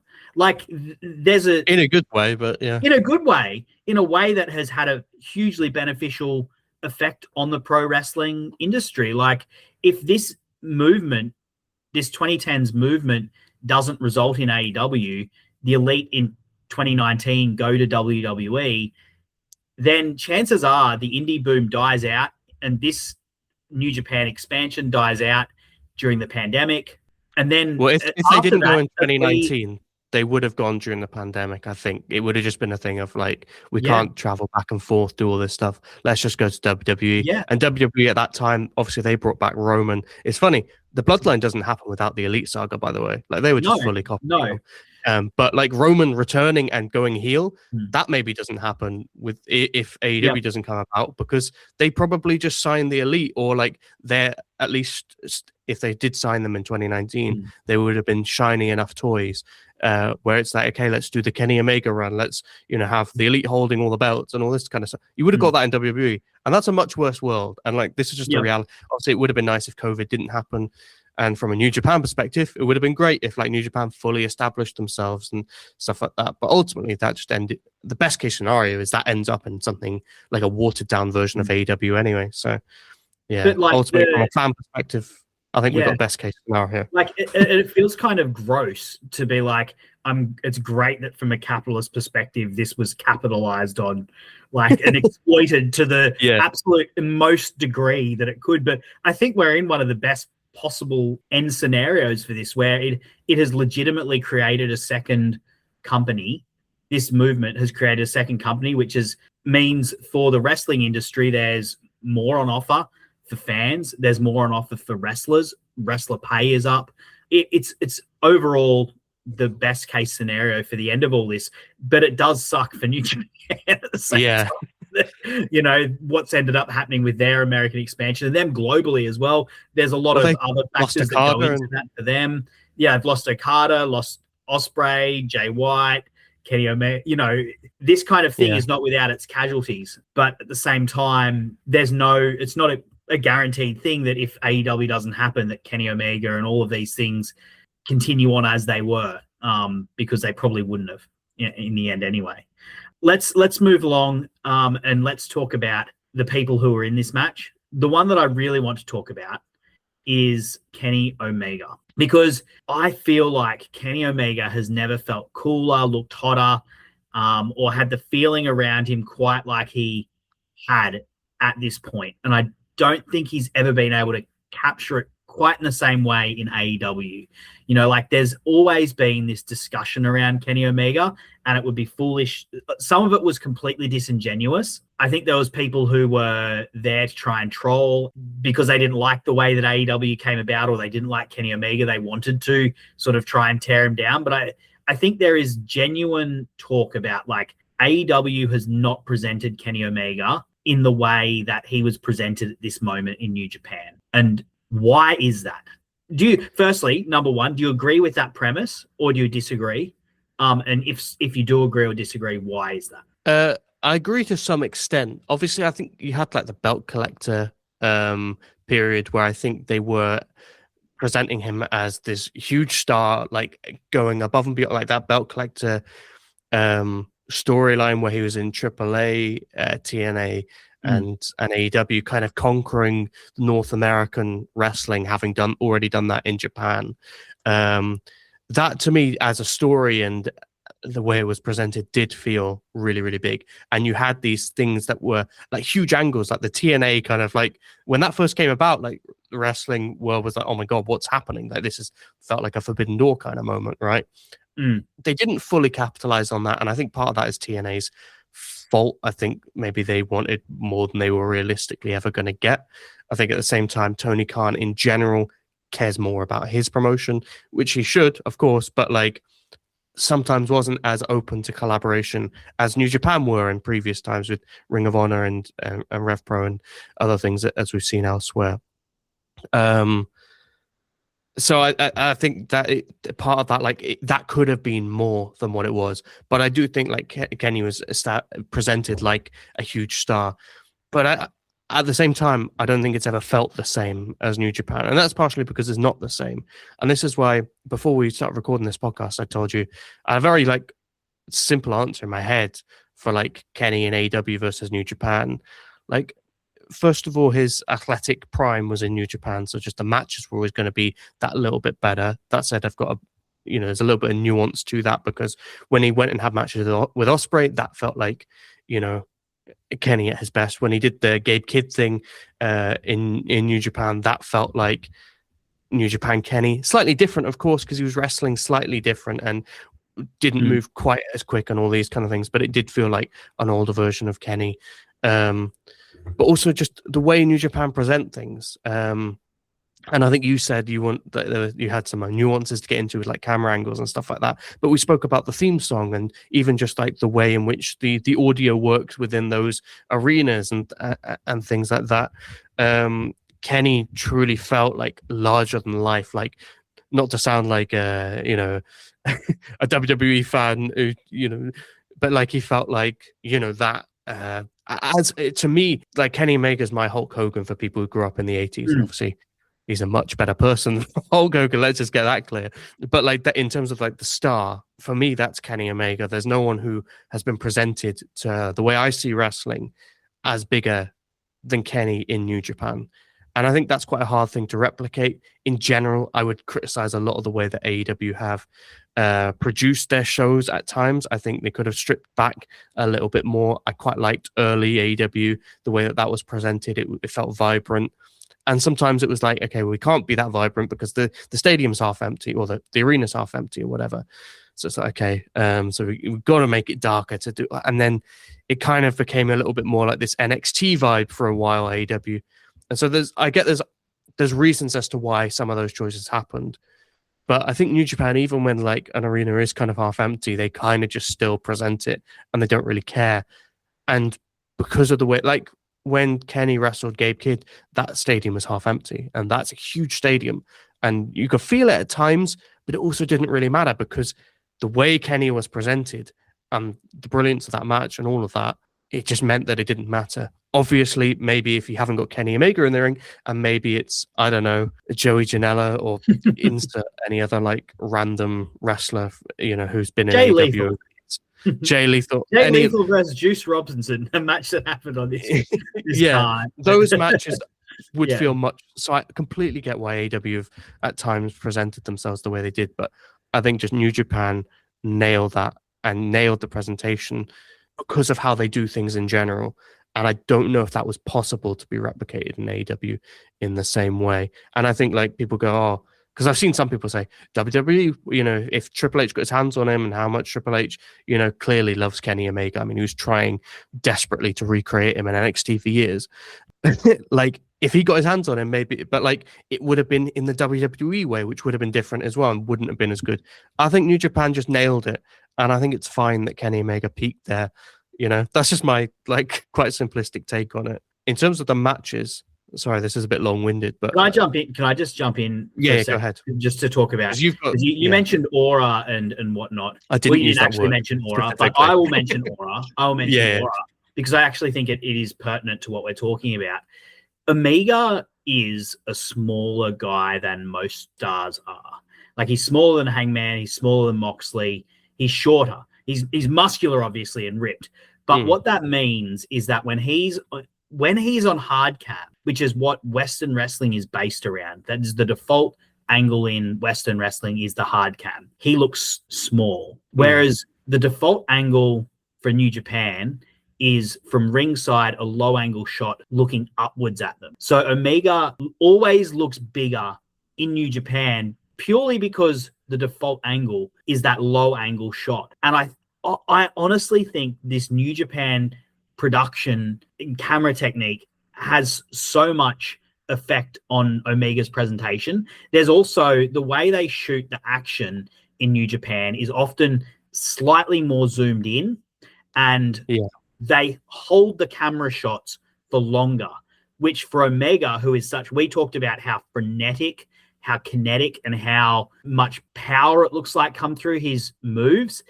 For him, that makes his moves look way better than in Western wrestling, where often the cut happens and WWE are the worst for this when they cut they cut the camera at the point of connection, but AEW does it as well. They don't do it 1,000 times a minute as WWE was horrible for doing under the Kevin Dunn production, which they don't do anymore, to be fair. But at the same time, Western wrestling, often they have the cut and they don't focus when there's connection, and they don't focus on the action. And the reason for that is because not all wrestlers are like Kenny Omega and are really snug and perfect with their movements. And so they do it to like help obscure the fact that there hasn't been a clear connection, and to make it look like there's connection when there isn't. But for Kenny Omega, I think those two things, the low angle shot versus the hard camera, and also the way that they film his just ring moves, has had I think it's had an effect on the way he comes across on screen and when he's in the ring. He also just hasn't wanted to lean on some of the tropes that made him like feel so hot and cool in New Japan. He seems to be like a bit of a geeky guy, and he, like has a lot of like geeky referential stuff in the terms of the gear that he wears. And there's nothing wrong with that, but I don't think anything is as cool as like the black leather kind of slightly baggy pants that he was wearing. And he just, for whatever reason, he hasn't wanted to go back to that. And I think it's partly because this man is clearly, he is an artist first. And he wants to be like, he is a creative, and he doesn't want to go back to those tropes that work so well in New Japan to give him this presentation, this aura that, hasn't necessarily translated as well in AEW. The other thing that I would say, this is my critique on Kenny Omega. I agree with you like early on to 2021, but I feel like there has been a sense from him, and I don't know what the reason for this is, but since Brawl Out in 2022, he has not felt like he is truly motivated ever in AEW, particularly when he came back from diverticulitis last year in 2025. I just wanted him to grab the microphone and scream about how he had come back from the dead, how when he was lying in his hospital bed, all he wanted to do was get back in the ring, how he like made a vow to himself that he would work every day to get back to where he had to achieve, like to become the AEW champion or to do this or to do that or to finish this, and he just never, like he just never grabbed the bull by the horns in the way that I feel like he could. I don't know what the reason for that is. But particularly like that 2025, I just feel like he has not been as motivated, and watching him do that promo at the end of this match just really drove it home for me, because this was him at the start of thinking like, this is our expansion. Screw you guys at the back. This is our expansion. You should have booked us in 20,000 seat arena. We're going to make this happen. I don't see the fire in his eyes in the way that it is. And, you know, we're recording this in March and he's going into a championship program. So by the time when this goes to air, he could be AEW champion heading into Wembley. So who knows? I'm desperate for that to happen, by the way. I'm desperate for it too, because he's so good. And I hope he grabs the bull by the horns. Like, I hope he beats MJF, takes that championship and is like, and carries it with the pride and the like intensity that I just want from him. But I just have not seen it since post Brawl Out. And look, it has to be a motivation thing as far as I can see, because we've seen him in New Japan come out like looking like a god.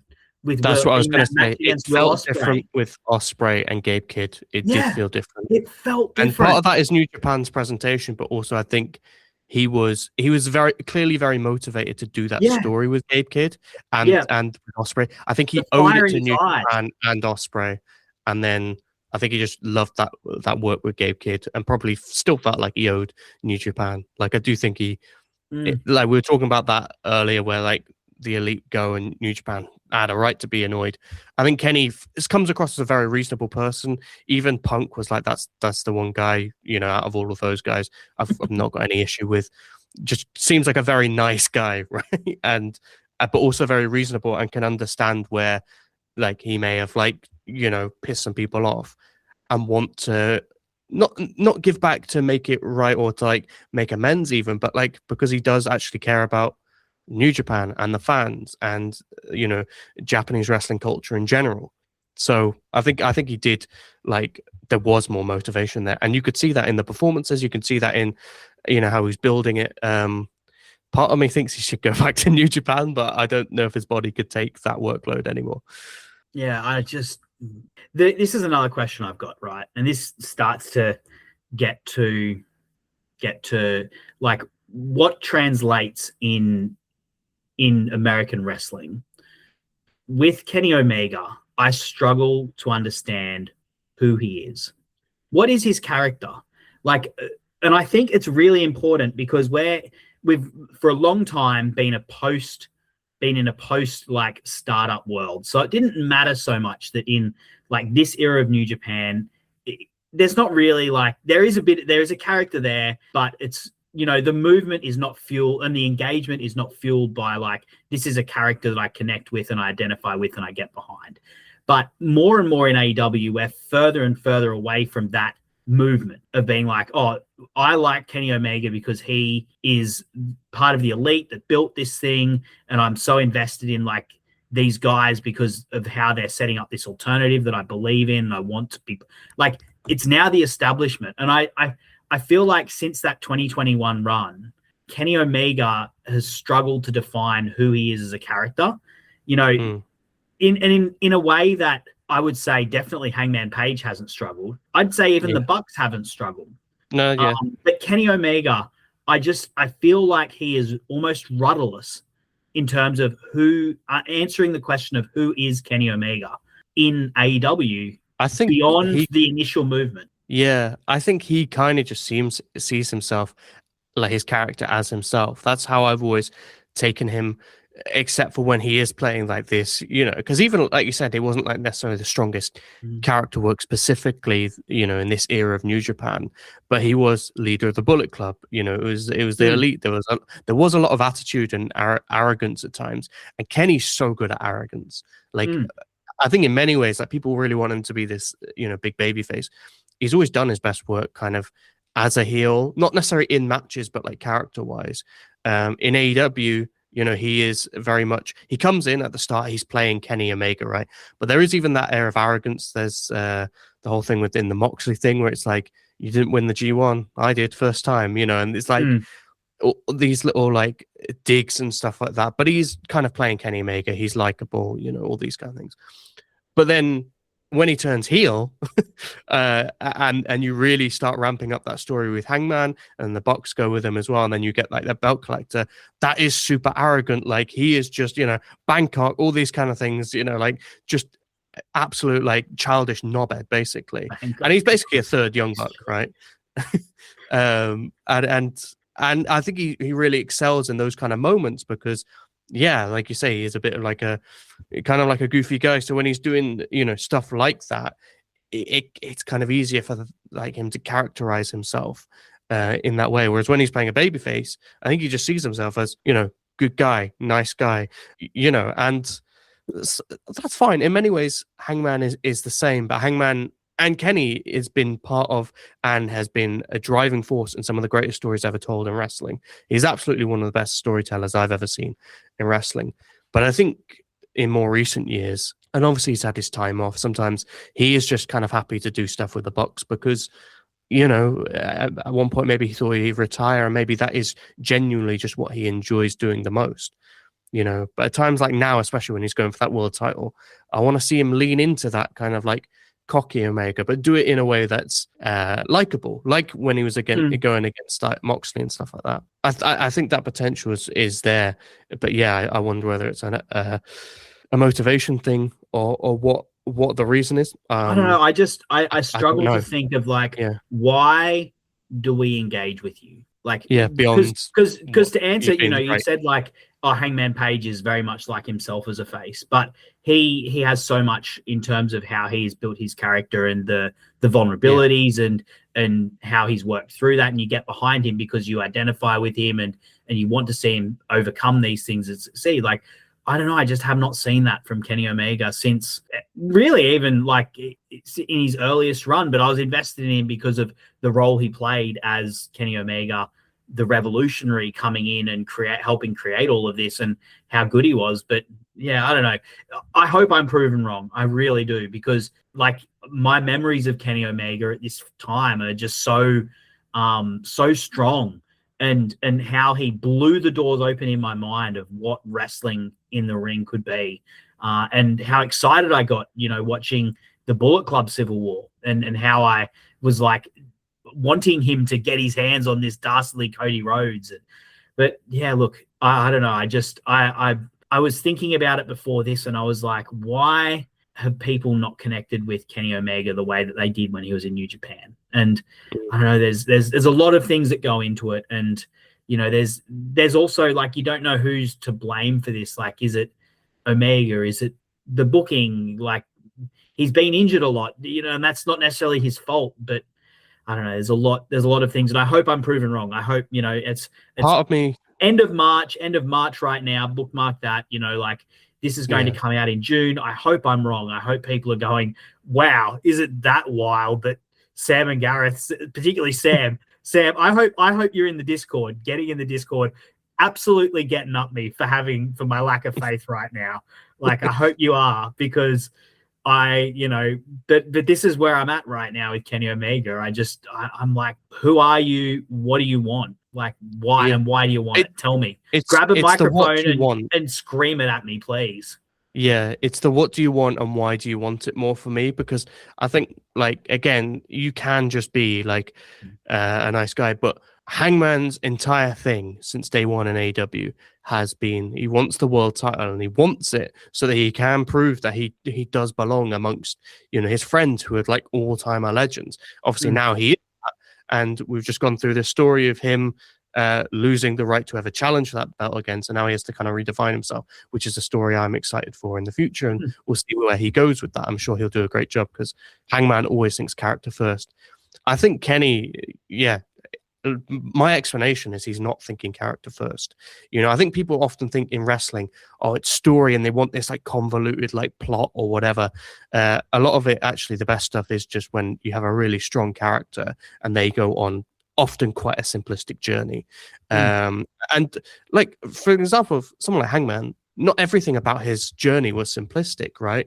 There were like self-doubt and there's some brilliant acting within that, which tells you something which a line of dialogue can't. And this is why I think like Hangman's, a true genius and the greatest of all time when it comes to being a character wrestler. And I don't think that's a debate. I think he's so far clear of anyone else. I agree. I think it's actually an insult, and forgive me for sounding quite rude or whatever, but like I when someone like says someone else, I look down on them. I go, either you haven't watched it or just you don't really know what you're talking about when it comes to this, and that's fine, by the way. But that's just me being a bit of a dickhead. But it is what it is. I'll tell you what. I'll tell you a moment. You might be about to say one, but I'll tell you a moment where I'm like, I've never seen anything else like this in wrestling. So subtle is when they told him that he'd just had the Texas death match against Christopher Daniels. He'd put him out, and someone tells him that Daniels is never going to wrestle again. And you see his eyes soften. And I've never seen anyone be able to pull off something that subtle in wrestling before. And there's no one on that level other than Hangman Adam Page. I want him to be one of the ones that goes to Hollywood when he retires, because I think he'd do so well. And this, like, genuinely, he's actually one of the best actors I've ever seen. Hangman's like, he's character driven first, right? And that is what drives his stories. Kenny just hasn't been that. I think Kenny thinks more about matches and maybe stories that do excite him, like the rivalry with Ospreay, the Gabe Kidd thing, because these are things. It's something that he cares about in terms of New Japan and the future of it. So he's trying to put over these guys who then keep jumping to AEW like he did. So he's gonna probably have to go back at some point and put over someone else in the future, and then they'll jump to AEW because that's just what happens. But like those stories and when they're happening at the time, I think that was something he was like really passionate about. So he could play his role within that. But yeah, I don't really think he sees himself as a character, which is kind of fine. I don't think most wrestlers do. And it's why I think, if I was a booker, that's where I want Tony Khan to like grab him and go, we're doing the story with you where you're going to win the world title again and you're going to face Ospreay. This is what I want, right? But Tony Khan isn't character or story driven either. So, no. and that's not saying that AEW hasn't had great characters and great stories. I think it's had the best ever that I've seen anyway, which is like, 90s onwards is my knowledge point.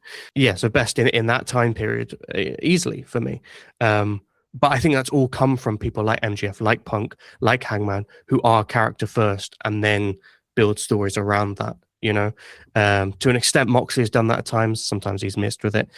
Omega has as well. But just in recent times, I just don't think he has been. One thing I was going to say as well, when you're talking about the camera stuff, one of my favorite Kenny matches in AEW is against Trent Beretta, and it's in the QT Marshall's gym when the pandemic first hits.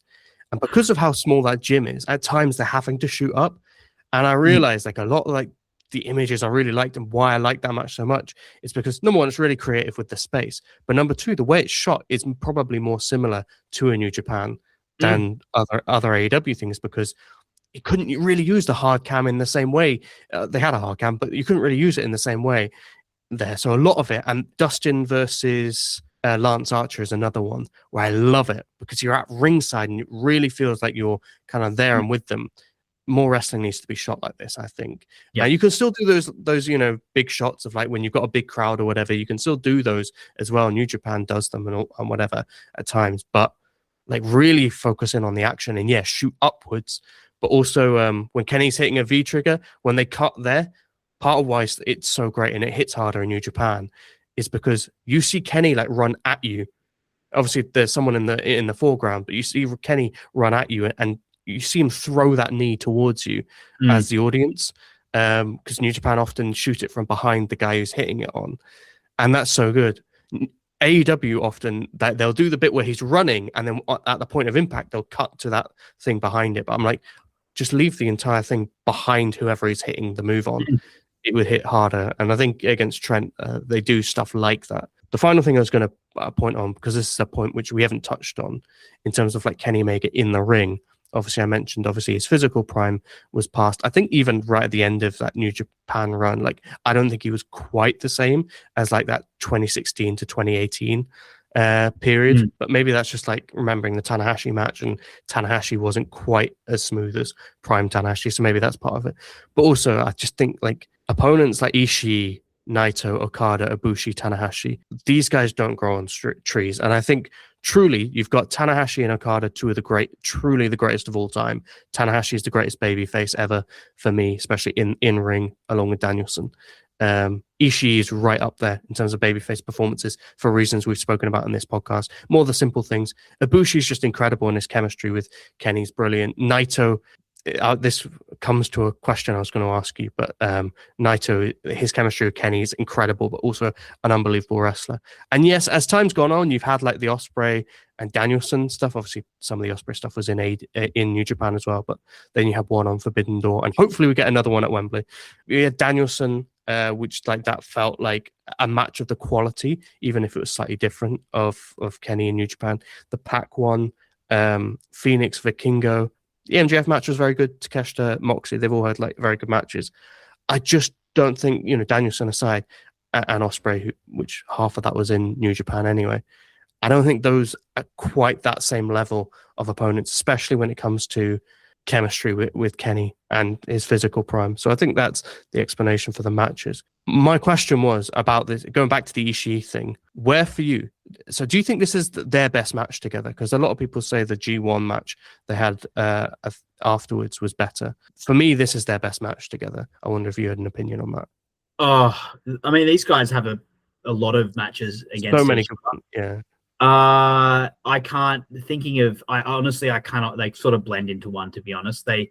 I can't think of what I would say is my best. This is the most memorable one because of the teeth biting. That's the best spot they ever did. The biting the rope. It's getting late. It's getting late now. Because of the biting the rope. It's the most memorable one. I definitely enjoyed the G1 in 2018 where Ishii gets the upset. That was quite good. That's definitely better than their title match that they had. Look, if I was pushed to pick, I'd say this or the G1. Yeah. And look, I'm struggling. I haven't watched that match for a long time. Probably since it happened, to be honest. Yeah. It's hard for me to give anything definitive.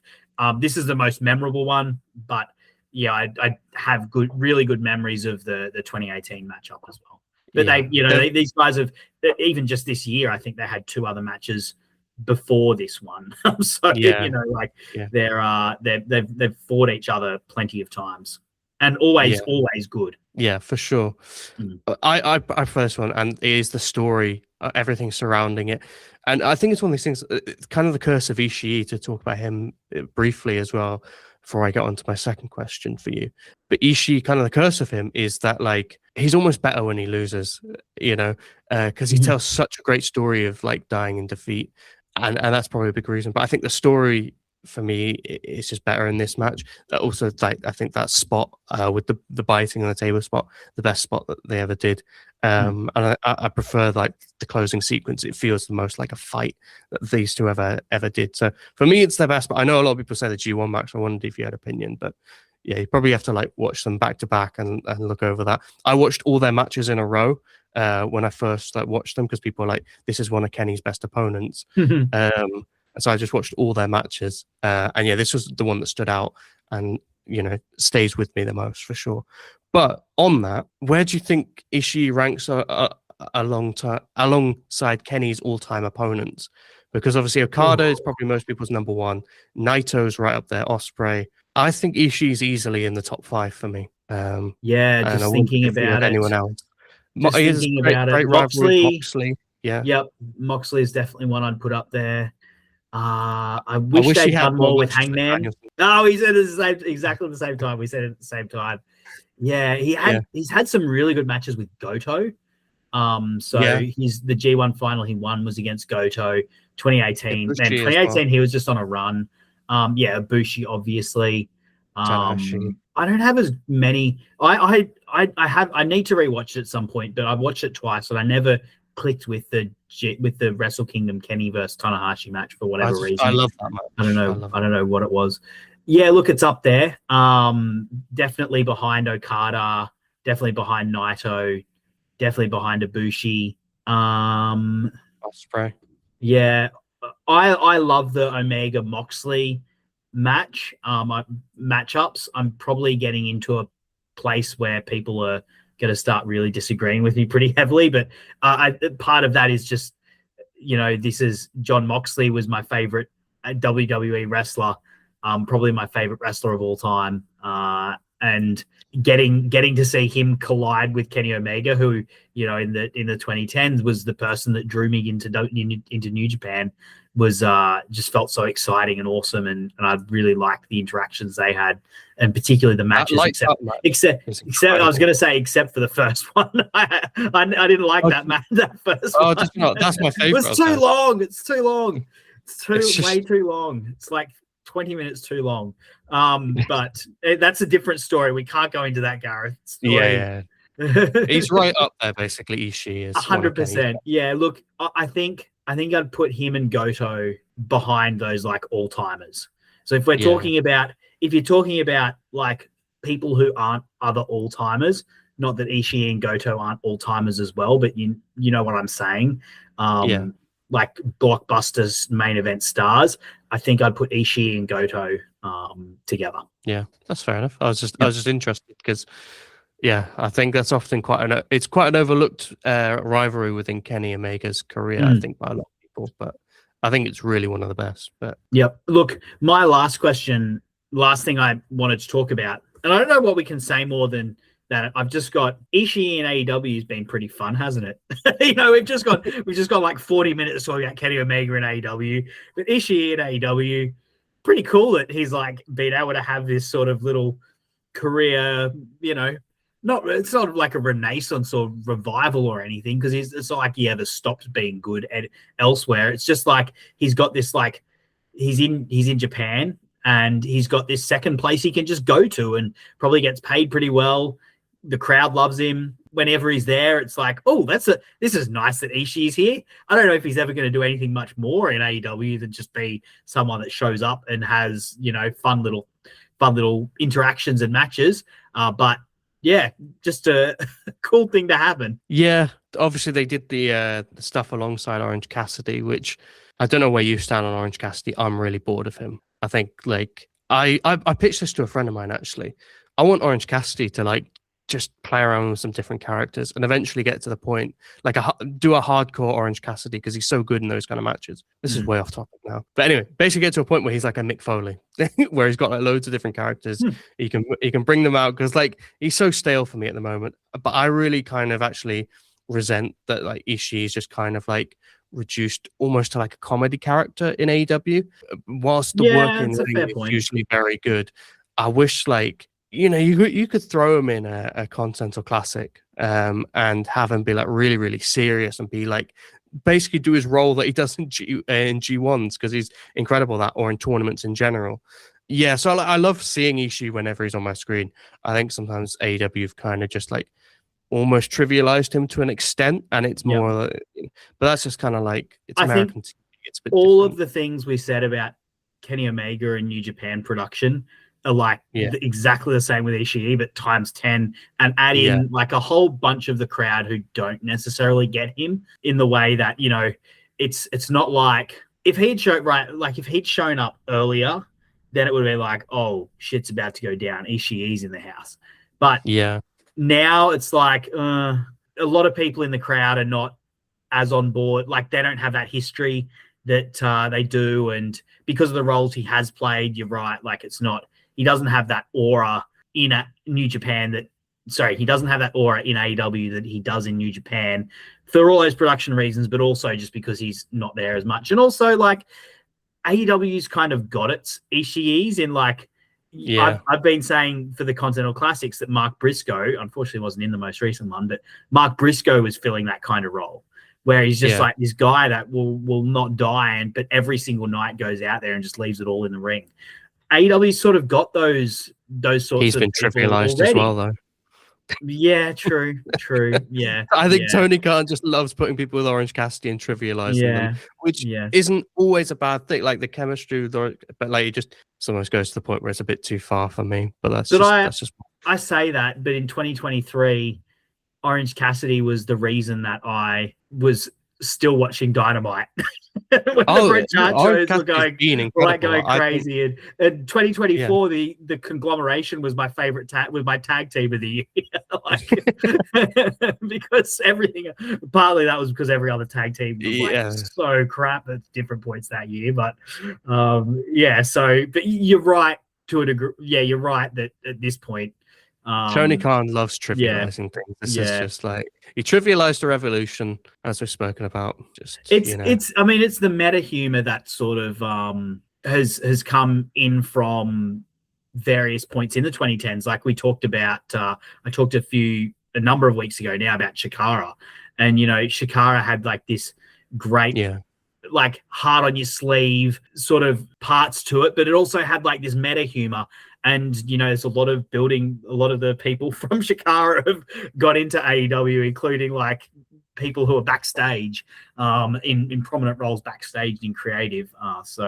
It's and Orange Cassidy. I mean, Orange Cassidy was part of Shikara, so it's no surprise that that's sort of one of the things that he's brought in. But look, we've gone wildly off topic. I don't disagree with you. I just think it's nice that Ishii is has kind of got this American fandom, and it's like got this appreciation, and it's like an appreciation that he deserves. And I'm kind of happy for him that he probably gets paid pretty well for these for turning up for these shows, and I hope it's he seems to continue to turn up for them, so he wouldn't have to do that if he didn't want to. And it's a nice acknowledgement who he is, and I don't think he's ever like, I'm not someone who ever thinks he should have been champion. I kind of like that he's not a champion, and I'm part of at this point in the IWGP, with Evil and Sonata as title holders, it's kind of like, do we really have that prestige that we do? But we still there still is a point where it's like, it is kind of elevated by the fact that guys like Minoru Suzuki, guys like Ishii have never held it, and that does say something about the title. And but Ishii still gets the respect he deserves in Japan and also in America. Yeah, for sure. And I agree. I think, like I said earlier, he's a booker's dream, and to an extent, he's better when he loses. So it's one of those where, like, similar with Eddie Kingston, I would have loved to have just like had the moment to enjoy that.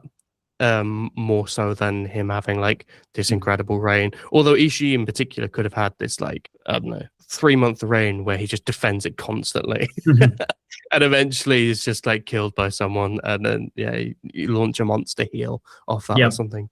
But you could easily do that with a mid-card title as well. 100%. But just love Ishii. But I fully agree with your sentiment that it's always nice to see Ishii, even if he is slightly being trivialized at points. Yeah.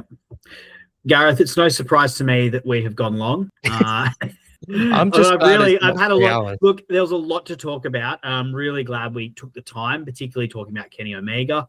There's a lot to talk about there that stems out of this match, because it is such a foundational part of the movement.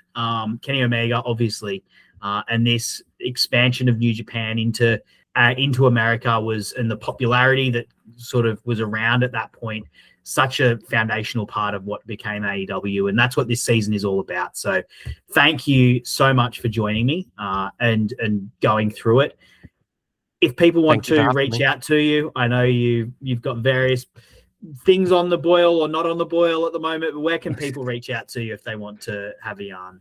I mean, from a wrestling perspective, I very occasionally tweet on, what's it?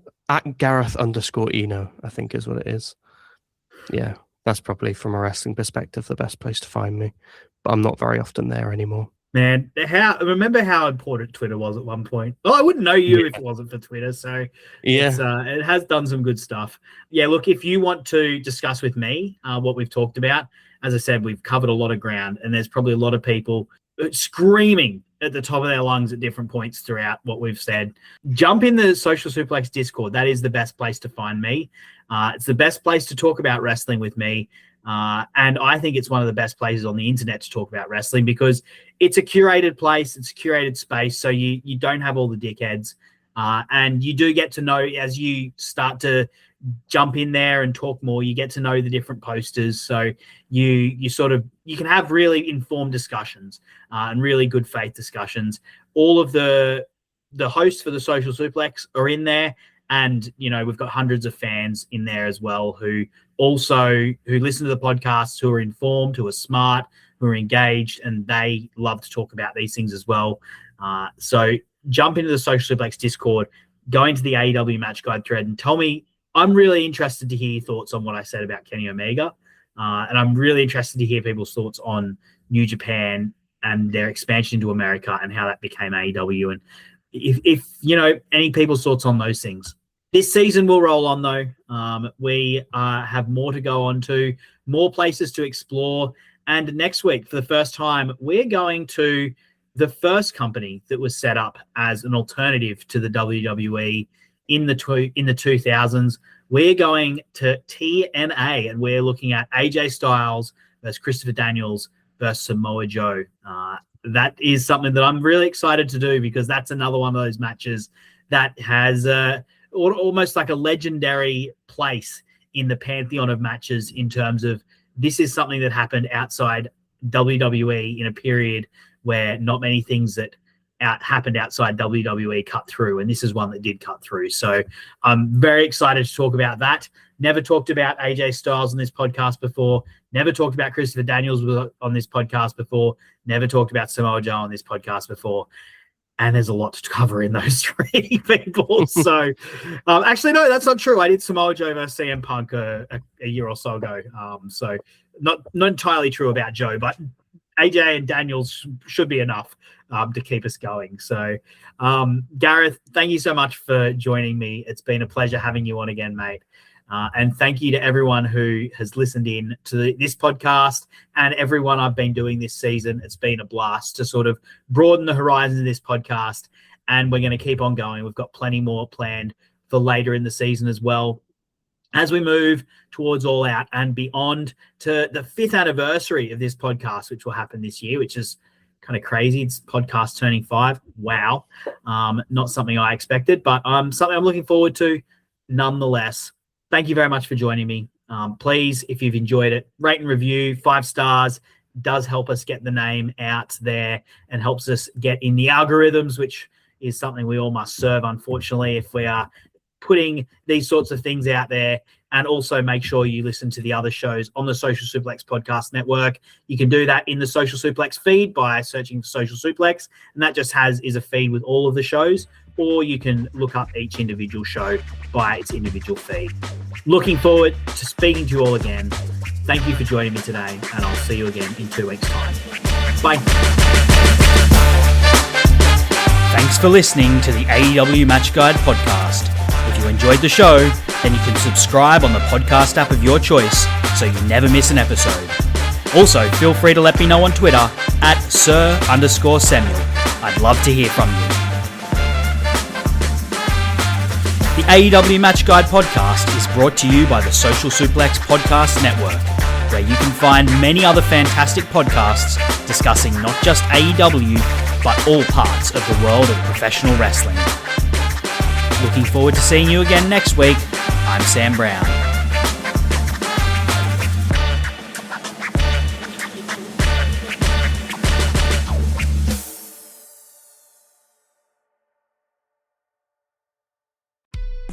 When you choose LG, you're not just getting a TV, you're getting more of everything you love. More entertainment, more innovation, more control. LG TVs are built to do more. With OLED and QNED displays that deliver breathtaking color and contrast. Smart AI-powered features that make streaming, gaming, and searching effortless. and ultra-slim designs that turn your screen into a statement piece. It's performance you can see, technology you can feel, and reliability you can trust. Get more out of every moment at home with LG.